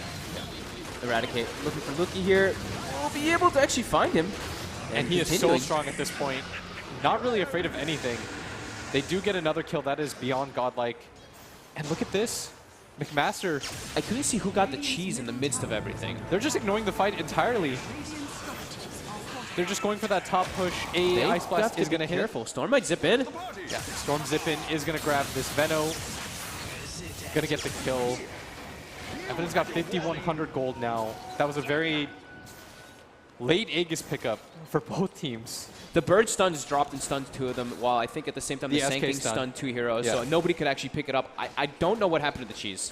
I really don't know what happened to the cheese. I was desperately trying to zoom in and click in the mirrors, but... Oh, they're pinging it. Someone pinged it. Oh, Doggy got it, I guess. And he dropped it at base. And he gets it for the Storm Spirit. And there's the cheese. And now Evident has actually changed the build, and it rather wants to go more greedy than that BKB. Going for Shivas, just wants armor. Zap. That cheese pickup's going to be huge for them too. That Aegis fight, I thought they waited a little bit too long, but they timed that perfectly. Yeah, again, Doggy coming in clutch with these barrel strikes. Perfect timings. Yeah, his mid game was a little bit rough, but as the game goes on later, Doggy has been pretty clutch right now for Rochester. Yeah. So you've got all these Aghanim Scepters. I don't know what other item that you really wait for if you're McMaster. You just need to win those fights. I think they just have to, yeah, I think that's pretty much it. All right, Bird stun 1, combo 2, here. 3. Soul Assumption, he is getting low. He's got cheese too. Should be fine at base. Maybe he might have to buy a bottle. He actually buys a new bottle. He's just zipping around. That was pretty smart though. I thought maybe he would just spam Fairy Fires, but he just doesn't want to risk anything, just buys a bottle. That was a lot of spells used. That was the Venom ult committed to. It was. Birds are still on cooldown for 30 seconds. Oh, and it was. Oh, it's not a level 3 Venom ult either. He's level 7, like a sliver away from 18. So it's that longer ult. Just gets it. Yeah, he just got 18, so it's not that 60-second cooldown. It's that 120. Yeah. Still don't have. They don't have Glyph though on the side of Rochester, which is why they're going for one of their more aggressive smoke pushes out. They want to try to grab a fight while their Glyph's out. They might be able to find December here. Stun, gonna fly in, Eradicate. He's so strong at this point. They thought about using the Doom for a second. It is gonna fly out. Now the rest of the team coming in. The A Ice Blast, it's gonna land on just the Witch Doctor, but Loki is trying to get low. They don't have any sort of protection from him, and the rest of Rochester coming in, Eradicate beyond godlike, continues his spree. They don't have their Venom ult, so they really don't want to commit for a fight. It's a lot of their damage right now at this point in time. I mean, if Abaddon's doomed, the fight's pretty much not impossible. Yeah. He used the Lotus Orb on his Venomancer, and I really like that they were so smart at holding it. Yeah, Xanthos, the Doom, like he pump faked. He pump faked like 3 times on the Venom. He got the better target out of it too. It's like the Abaddon is #1 net worth on the side of McMaster. So look at the aggressive positioning. This is the first time I think that they've been on this side of the map. Yeah, in quite a while. Hook shot off the mark. Now they know the clockwork's down here though. I don't even think you wanted to hook into that. I don't think so either. BKB gets popped by PL. Do they have the damage? They have the control. Doggy. The Death Ward? Clearing out those illusions. A lot of damage. That's hunting. A level 16 Witch Doctor with an Aghanim Scepter. Doesn't quite have the teleport available yet. And Evident is going to grab the tower. Just going to Glimmer TP. That's, I mean, man, so much space though. Even though the 2 racks is down, the base exposed. It's a 3K gold advantage only now for McMasters, and the experience has shot upwards. Yeah, that Roshan fight was pretty disastrous for them. Yeah. I feel like December's also having a pretty hard time, it does seem like. He's disconnecting in a lot of the fights. Yeah. Can't get tilted at this point, though. No, no, definitely not. But what we were talking about over and over again is like that timing window. You're playing versus a PL Doom or PL Storm, and you've got this type of lineup. Visage Veno cores does get to a point where your lineup loses a lot of its fuel. It's really hitting that point now after that Aegis. Evident closer and closer toward BKB. As you mentioned before, 2 has Cheese still in his bag. He's feeling good. He was like 8,000 net worth. He was like 4K behind everyone, and now he's caught up with that Roshan fight. Yep. That engagement was so good for them. Shadow Blade for Eradicate. Just wants to pierce the back lines. Probably go for Silver Edge for the Abaddon eventually, right? The Doom into Silver Edge hit? Yeah. That stops it, right? So you don't get the auto proc? Yep. I think Doom is going for Aghanims anyway, right? Is he?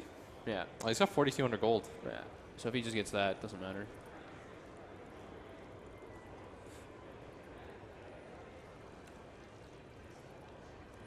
Looks like we need to wait a moment. Player's having a little bit of trouble.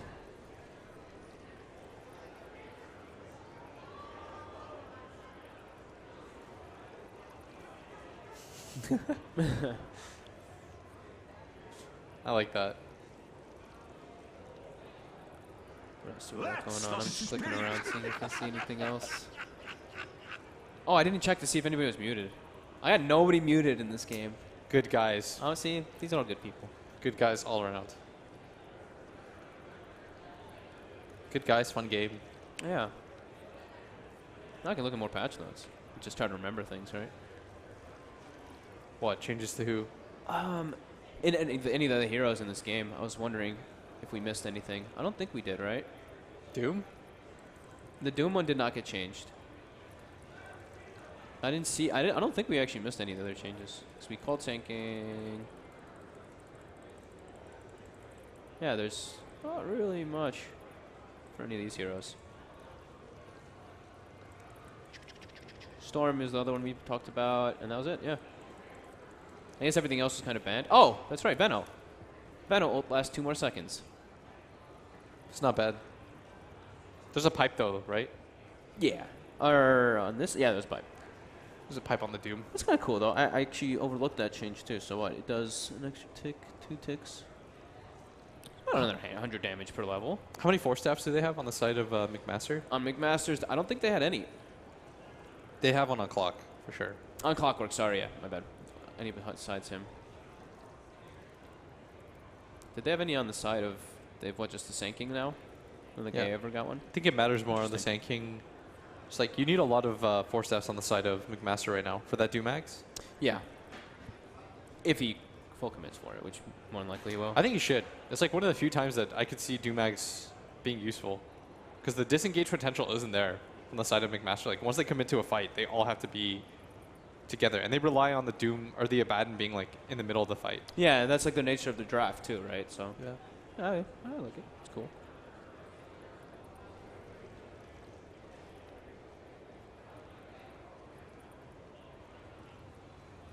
Witch Doctor still feels pretty good. Doesn't feel so different. At what point do you think, like, even though you're 2 sets of Rex down, Rochester you would consider them ahead in the game? I think I consider them ahead now. Yeah? Yeah. Because they're able to actually push outside of their base and get like these greedy builds. Like Evident being able to go for Shivas before the BKB. I feel like when you have like these type of gains after being behind, it's such a big step. I would agree with that.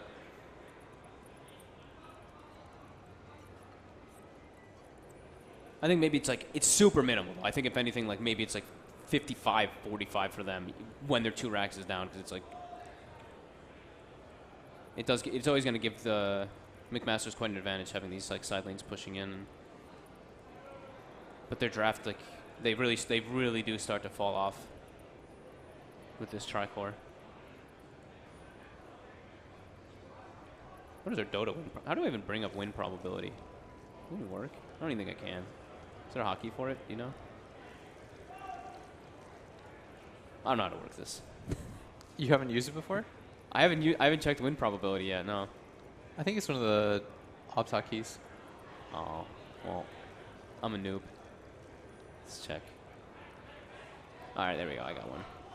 I don't want to hit pause by. I don't want to unpause the game by accident. Let's make it this hotkey. I don't have that one. All right, let's see the win percentage. Win percentage still says it's about 100, like 90 something percent for McMasters. I would disagree with that. I think it's like 70-30, maybe 60-40. It's like the game's annoying to play now. Wow. I'm always curious how it determines that. Because I've seen some games where I think I was casting one with Owen, and there's a game where they were actually like a racks behind, and they still had like a 30% chance to win. And it completely swung like right after that. And I was like, wow, the graph was actually very, very accurate this time around. But it's very, very rare that I see that. I guess it's still learning. In 97-3, that is a bit one-sided. That's a bit one-sided. And I don't think this game's one-sided anymore. No. I think it would have been almost 100% if they got that Roche, the Aegis and cheese. I think if they got the Aegis and cheese, yeah. They didn't get either of them, though. Like, even getting the Aegis or the cheese would have been so big for them. It's denying this Storm from getting all these charges back. Now he just has so much freedom in the fights. It's like the best time to play Storm. It's like once he gets his late BKB, it's a 10-second BKB late into the game. It's like you're going to feel really good about that. I feel like when he gets BKB, I actually think they should just buy a gem and give it to the Storm. He has a slot for it, right? I guess not really. I do feel like they need a gem, though. You could just all in for that Witch Doctor every time. I mean, I just feel like this Glimmer Cape has actually saved, like, on both sides, I feel like this Glimmer has saved at least, like, 10 lives. Yeah. Neither side really having Duster sentries down during the engagements. But an extended break, as we do seem to have somebody looking at the issue. Yeah. Just trying to make sure that December's PC is going to work. Yeah. There's any fun stuff. Anything else fun? A is only level 14. Witch Doctor 16, 17, 18. Isn't Visage like 19? What's the Visage level 20 talent? I can never remember. He's about to get it. Oh, it's a familiar movement speed. Is it the one you take? Yeah. What is the other one? 15 soul assumption damage per charge. It's like at max, it's what? An extra 90 damage. You get what, 6 charges? That seems really 90 times 2, as you get 2 of them. 180. 80 movement speed on your. I mean, if you're going. Sorry, like, yeah. Familiars are everything.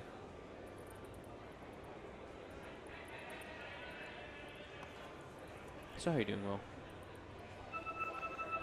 You good, bud? Good. Chilling? Thinking about fries right now. It smells like food. Yeah, I'm thinking about food too. I was definitely a bit hungry. Sue was talking about that Egg McMuffin. It ruined my day.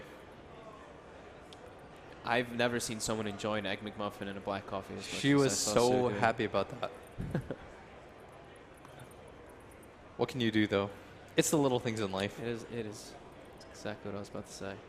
Yeah. Did you? It was I like this tournament format a lot, though. They did this like March Madness style bracket. I actually didn't get to see what the whole format was. It's like they did their own like round of 64 and everything. Okay. Like they had like this. You know how March Madness works, right? Yeah. Yeah. So this is our Final Four. Oh, okay. That's cool. How many teams was there total? I think in the league itself, there's a ton. There's like 140 or something. Yeah, plus. yeah. I was looking at it earlier. There was a like. They've even got like a B, like a Series 2 or whatever. Like there's like 2 different types of leagues and everything. That's pretty cool. Yeah, I do like that. I like change of formats. I get a little bit sick seeing just like the same format at most tournaments. That kind of format though works because you have it's because like GSL. you have so many teams.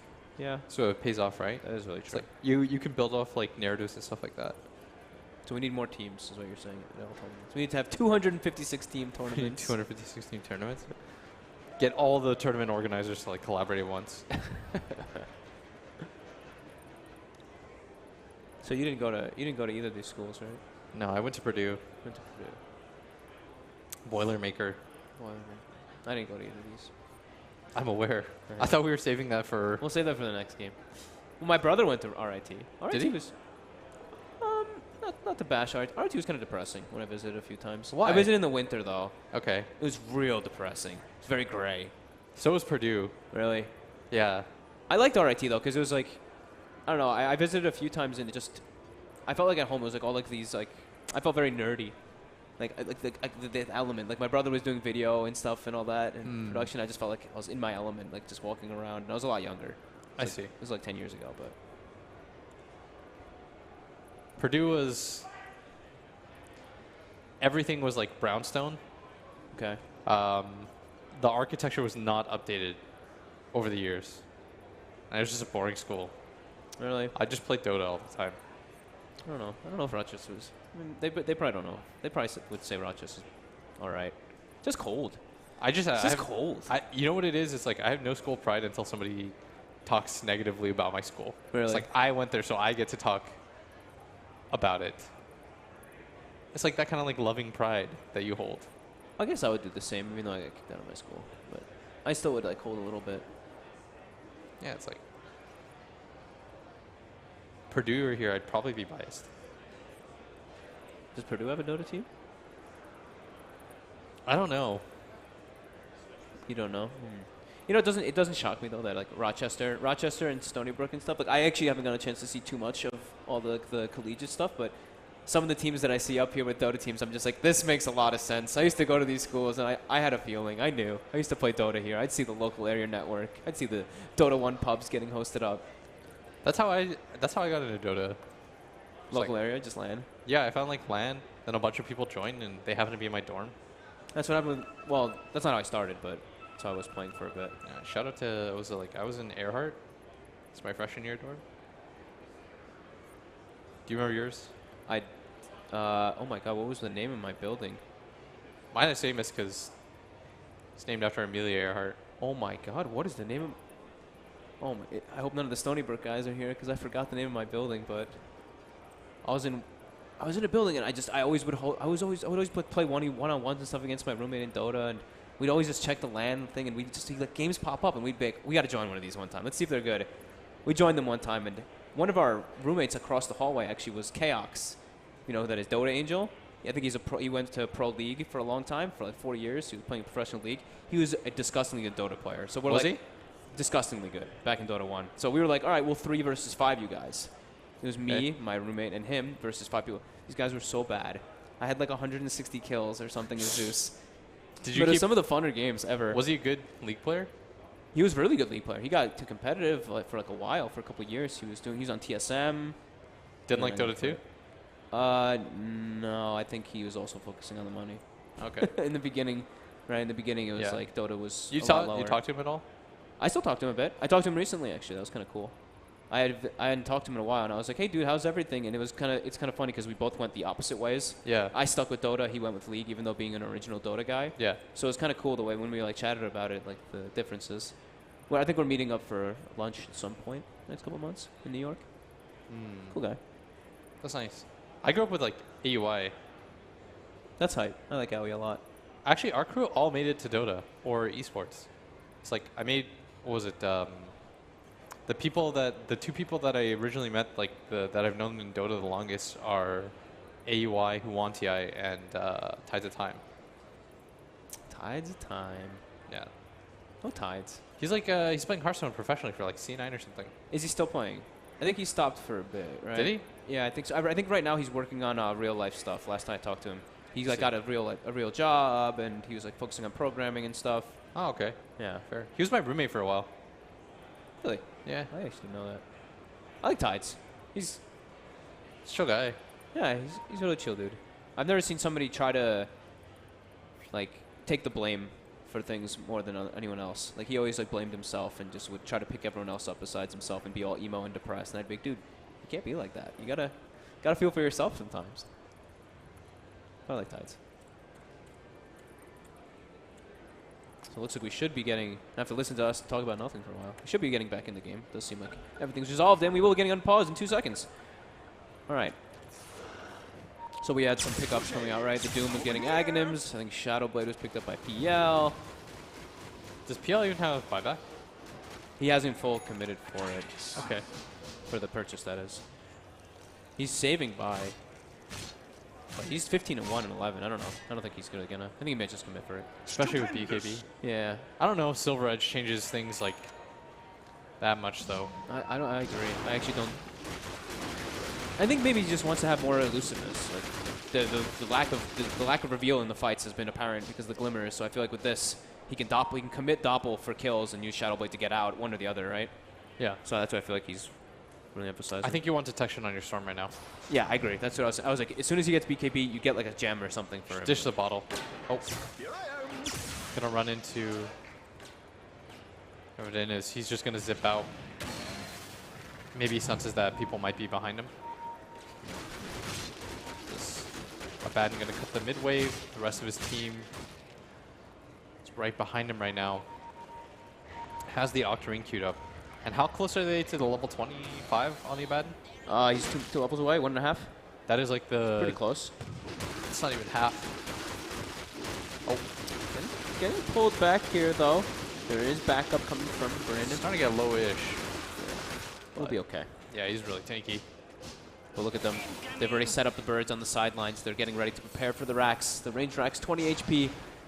You probably just send the birds in right now. I think you can just send them in and snipe that. They don't see it, though, so they're not 100% aware. They should know. Range racks doesn't heal. Yep. Evidin tries to clear the creep wave.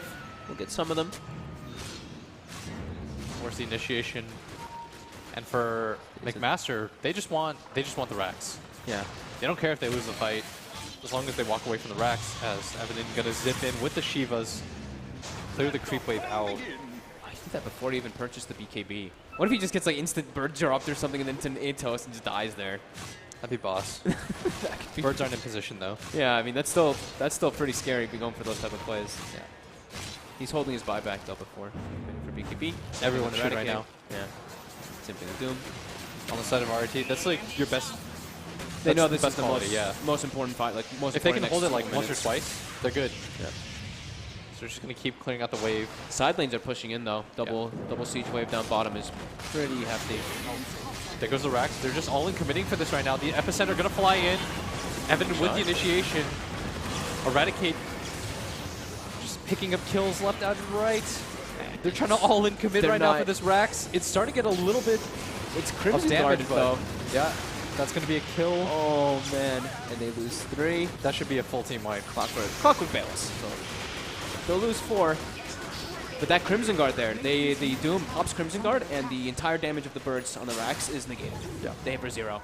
Probably still wouldn't get it anyways, but yeah. With the glyph, that was the glyph committed. That bottom tower, the tier 4, does cop a little bit of damage, but now the win probability has to have shifted, right? Let's see. No. Not at all? It shifted about 5%, so. There's no way that this game thinks that this is 97-3. No. I mean, we were saying that it's actually the other favored. It's for the Radiant, especially now after that they held this. They did lose their range racks, though. So maybe it's assuming based off just straight buildings. Is under attack. Evidin is standing on a regen rune, has an arcane as well. Arcane regen, 17 charge Bloodstone Storm. He's going to be feeling pretty confident right now. For Bryn, doesn't have protection. So the jump in, he's out of mana, does have the cheese available. That's a regen too. Probably just going to pop the regen, try to reset the fight. He's got Arcane 2 still, so he could look to go for a jump. This 10 seconds, 15 seconds till Abaddon comes in. He looks, he's in. Finds Bryn. It's going to be the kill. He's just going for the zip back and forth. And they are going to catch another hero here. Clockwork trying to get a little bit lower. Uh-oh, but now Zen has committed a bit too far here. Has the Crimson Guard available if he wants to use it for himself. Pretty durable. Bird stun not going to connect. And now it's Rochester. The melee Rex is taking some damage from the creeps up top, though. They're going to have to back up here to fix their lanes. Their base is being pressured. Yeah. McMaster. Hook comes in. Shot comes in. Goodbye, Wirt. You're going to be the sacrifice. He's almost definitely going to go down for this, but probably the hero that matters the least. Oh, come on. No, Lukey, you gotta stay in the experience range for those kills right now. You're almost level 25. Dude, the level 25 is the... So important. It's the best talent. It's so good. Yeah.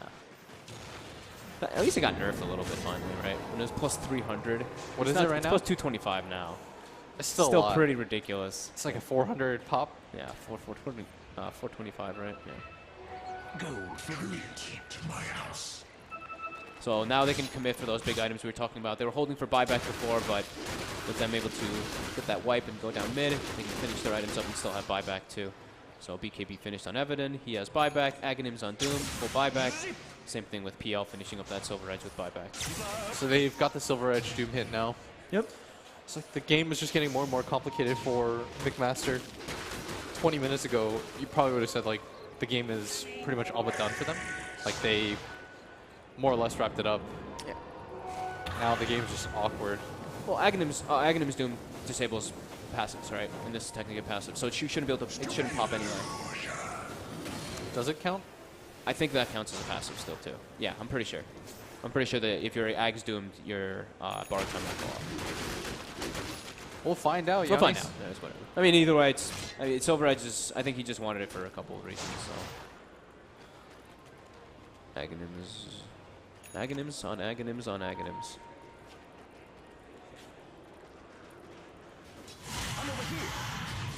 Storm just gets to play so aggressively now at this point in the game. Yeah. It's like Evident is not just not afraid of anything at this point. No. Especially with BKB. Feels like the next most important is, I mean, this Roche again. He just used Refresher Shard. Yeah. The Refresher Shard, and at this point I think you do need the Aegis on the Abaddon. Yeah. Especially when he gets his level 25 talent. Like him being alive in the fights, he'll be able to save people through the Doom. With the constant Aphotic Shield. He's got Octarine Core queued up too. How far is he away from that? He switched. He went Shivas. Okay. They all purchased their items though. It does look like McMasters want to try to take one of their last fights here. So they don't have buyback. They've got the level 25 now too. Imagine he takes the other one. I've never seen the other one. What is the other one? 25% curse. That's a lot. What number would it have to be though for you to go for it? Dude, can you imagine if you have like sieging? Everybody getting that bonus? Okay, killing Roche, but right? there's got to be a number, right, where you're willing to take it? What would that be? 25 is a lot. But the shield is just too good. What if I said like 40? Probably. At 40, you're I think taking 25 is pretty close, to be honest. That's really high. I don't think so. They're like, I mean, the shield's too good because 4-second cooldown. Oh, if they catch, it finds out those. This would be a really nice pick for them. If you don't let him get the Doom off, notice the heroes that they're showing. And he is going to go down. They didn't get any spells off. Evident with the BKB committed. They got to get something out of this. Eradicate solo kills the Veno during all of it, though. Veno does go down. High end. We'll be able to get away. Lucky, though. Doesn't look like he's going to be so lucky. Doesn't have a TP available. He's getting left to the Wolves. Although he is quite strong. He's running at them with his ulti pop. Yeah, just using the cheese. No, he forced the cheese, though. Open out. Clockwork stepped in a bit too far, and he's got the gem. Should be a pretty significant pickup. Does get the Glimmer Cape off and is just going to walk it off. The Birds, in the meanwhile, trying to take the top. Rex. They've got to notice this right now. They're trying to ping. They even popped the glyph for it. Popped the glyph, okay. The Birds trying to get away here. Stun on one of them at least. McMaster. That was the glyph used, though. When they were already TPing in, they were afraid. I want to know what happened to the Veno. It's like Eradicate just gets on top of him. He can't do anything about it. He got picked off like right over here. Yeah. I see. Like right on the side before the fight even started. He just got diffused and he's not got really that strong. He's got Lincoln's queued up, but I don't even know if that's the item. I feel like he goes for. If I were him, I would instead go for something like a BKB. It's like, what does the PL do to you once you have BKB? I didn't understand the perseverance. I guess he wanted to try to block. They want to go Lincolns for the Dooms. Yeah. But like. Oh. That hook shot was weird. Dota's a... That hit him like mid-zip or something? Yeah. It looked like it kind of like followed him too. Dota makes sense. Got the level 20 now. What does he take? Probably 7 poison second, right? Poison Nova? Yeah. Mateo actually takes the ward one. I actually have to talk to him about that. It's if it worked on creeps and stuff, I'd get it. But like, if it worked on creeps, it'd be straight broken. It'd be broken. You'd be summoning like 5 wards at a time. I don't know. He doesn't want to be so relying on just like his ulti and stuff, but like, I don't know. I was chatting with Matsu about it the other day, and I was just like, dude, taking that talent is super bad. I don't think both are incredible by any means or anything, but like, in 7 seconds of 110 damage, that's 700 damage. In an AoE. In an AoE. Yeah, but Matsu still thinks that the Gale one is better. I was surprised too when I saw him take it. Probably because sometimes he also takes like the Veno Gale cooldown. I've been seeing him take that one too. Over the, what, 90 GPM? 90 GPM. Oh. Not always, but sometimes. Gonna get the stun and the dust onto this clockwork. Pretty tanky. He's got his whole team there too. He's really tanky. Could buy full Ags out if he wanted to. He's actually so rich. I just realized he's almost same out with his Visage and Veno. I mean, Venara, this Clockwork, has been putting in a lot of work for his team. And it's off. Oh, hookshot flies in. Gonna find word. A lot of the team is coming here though. Yeah. Venara. He's gonna get stunned up. Do they have the dust available? They do. Don't know if you commit the Doom here. Epicenter gonna fly in too. They are all in committing for this kill right now. He's still alive. But that is gonna do it for him. That's a gem. Right? Is it? And now though, another fight gets started. Oh, they just get melted by PL. Oh, in the backline though. They're gonna go for the rats. The birds. Veno gets the kill on the Sanking though, just from the ulti, but Birds unable to get it. The birds can't do it alone right now. No. And you've got a Hex coming in now on this Abaddon. A Hex? Okay. He's trying to gear up for the Storm Spirit. Maybe even the Doom who doesn't have BKB. Like, they just need more continuous cast right now. Surely now the game has changed. It has to have changed now. Let's say, dude, it still has them favored at 70%. It has to just be based on buildings then. It's probably buildings and kills. 85 to 15. Okay. And they're not even ahead in kills though. But they have high kills, I think. Like high kills, and they have more towers and buildings. I mean, I have no idea how the probability thing works though. And even if you get mega creeps at this point in the game, like Storm's got level 25 talent. Do you think he cares? And they're even going to get the Aegis cheese. If they get this Aegis cheese, I think they should have this game for the most part. They killed the Clockwork before, right? Yeah, this is a gem shown there. This would be double Doom too. Yeah.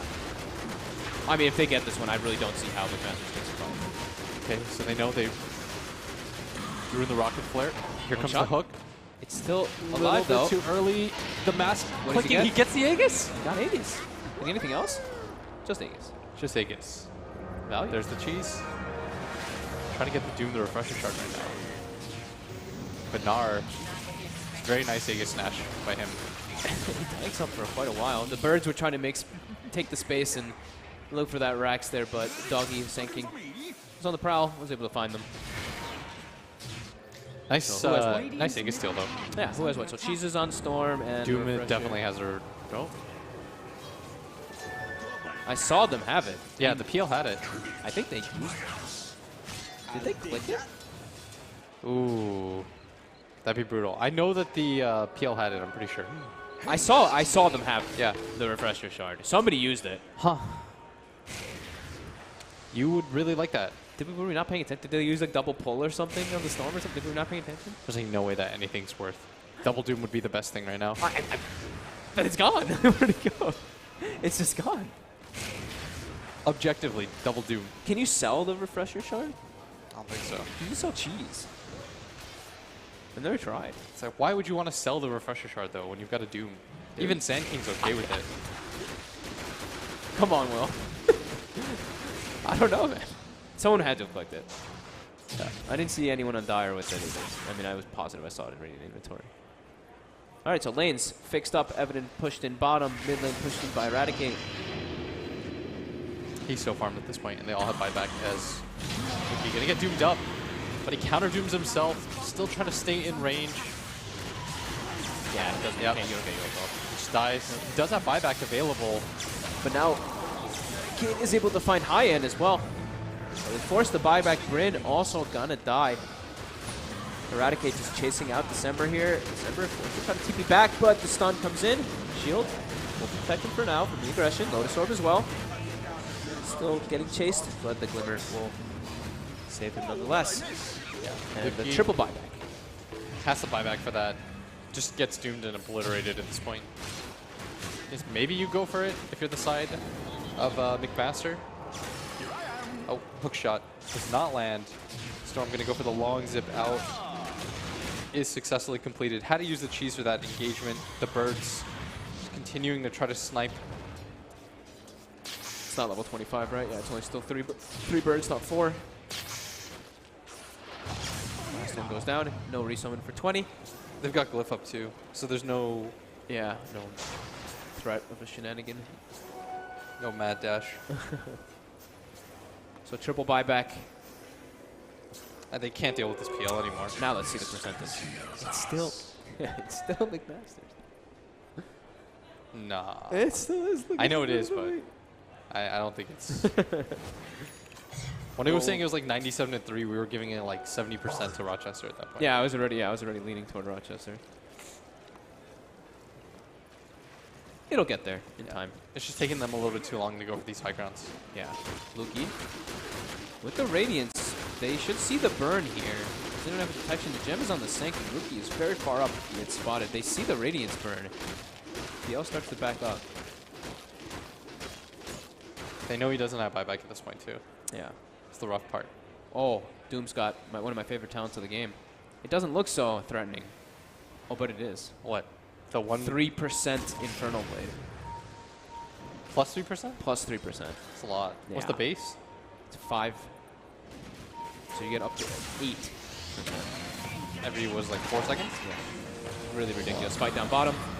Doggy gets initiated on. The boots will travel onto Evident. They have the double BKBs on the 2 cores. Committing onto this Witch Doctor. Witch Doctor does go down really quickly. There's no buybacks. They're also going for Visage. High end is going to go down. Get brought down. Doesn't have buyback either. Trying to get out onto Sabat. Does manage to get out. No. The Veno TP's away, but this leaves Luki alone, and they're just going to throw the Doom on him. He's dead. Why not? No buyback on all 3 heroes. That should be the game. This should be it, yeah. It's a nice comeback. It's like, it was definitely looking really scary for them, though. I think that McMaster probably still should have won this game. I think so. I think the biggest thing was getting hit by that 3-man burrow bottom when there was no Blink Dagger on Sanking, and then the Roche, right? The Those Roche were pretty huge. Probably the biggest swing factor, I think, for me. It's like, if you don't get the Roche at that point. I think I have to give Eradicate my MVP this game, though. Oh, he's been 24-1 and 15 on the PL. He's the rock for his team, really. Even though Doggy's like gotten some nice burrows and stuff to bring his team back. I mean, his PL, no mistakes. I read the info packet. It said that N is the best player that whoever has written the info packet, I think it might have been Carlo, has ever seen play in the league. Evident, right? And, yeah, and he disappointed for me. He must have been Eradicate. He must have been Eradicate. He must have been Eradicate. Oh, come on, dude, he's Storm Spirit. I know, I'm just messing with him. He said, he also said, you gotta knock him down a peg, so. Knock him down, yeah. Otherwise, his head will break his neck or something. Yeah. That was a good package, Carlo. If that was you. And Tier 4s will be getting brought down still. No Abaddon for 50, no Visage for 20. They're committing up to December. Not Glimmer enough Cape damage. comes out, but. This is a brutal loss, I think, for McMaster. It's like a game that you're going to be really disappointed that you lost. I mean, they did everything right in the first like 15, 20 minutes. It was just small little mistakes. Their early game was sick. Yeah, I love that early rotation when they brought the 5 heroes bottom. Yeah. Took the tier 2s and everything. And GG's called. What are you going to call it? RIT? RIT. So the upset factor, at least in game number 1, does not exist, but it was a very close game. Yeah, this one was, I mean, even based off of the drafts, like I was looking, I did like Rochester's, but with the group up mentality, and like, I like how McMaster, at least they stuck to their guns, they stuck to what they like to play with, and it looked pretty good. Just small mistakes added up, and yeah, Rochester look a little bit crisper. Yeah. When it came to the late game, Rochester executed the lineup. The Roshan fight probably was the most decisive decision that they made in the entire game. Yeah. And that's what led to their win, but that is going to be game number 1 of a best of 3, going the way of the favorites. towards Rochester. Yeah. Well-deserved win. But yeah, I do think, like you're mentioning, McMaster's, I think they have to be like shooting themselves in the foot a bit there because they're just like, that was their game to win. Yeah. Definitely their game to win. I think so too. So I do think they should. I think they should take the same approach though in the next game, especially if they see Rochester going for greed, like this like PL and Storm cores or something along those lines. They can look to just go for their group up in death ball. So I believe we will be able to have a short break after this to be able to jump into the next game, get you guys ready.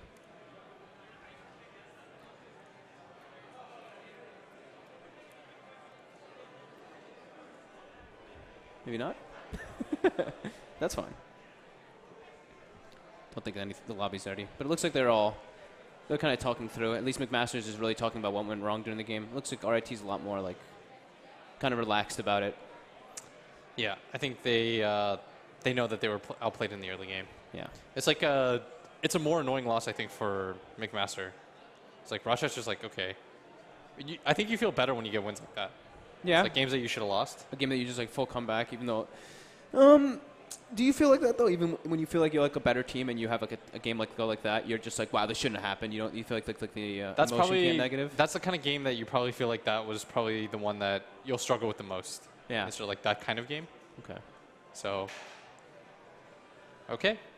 All right. So that's going to do it for us for game number 1 at least. We're going to take a quick break and then we'll have game number 2, Rochester versus McMaster, ready for you guys.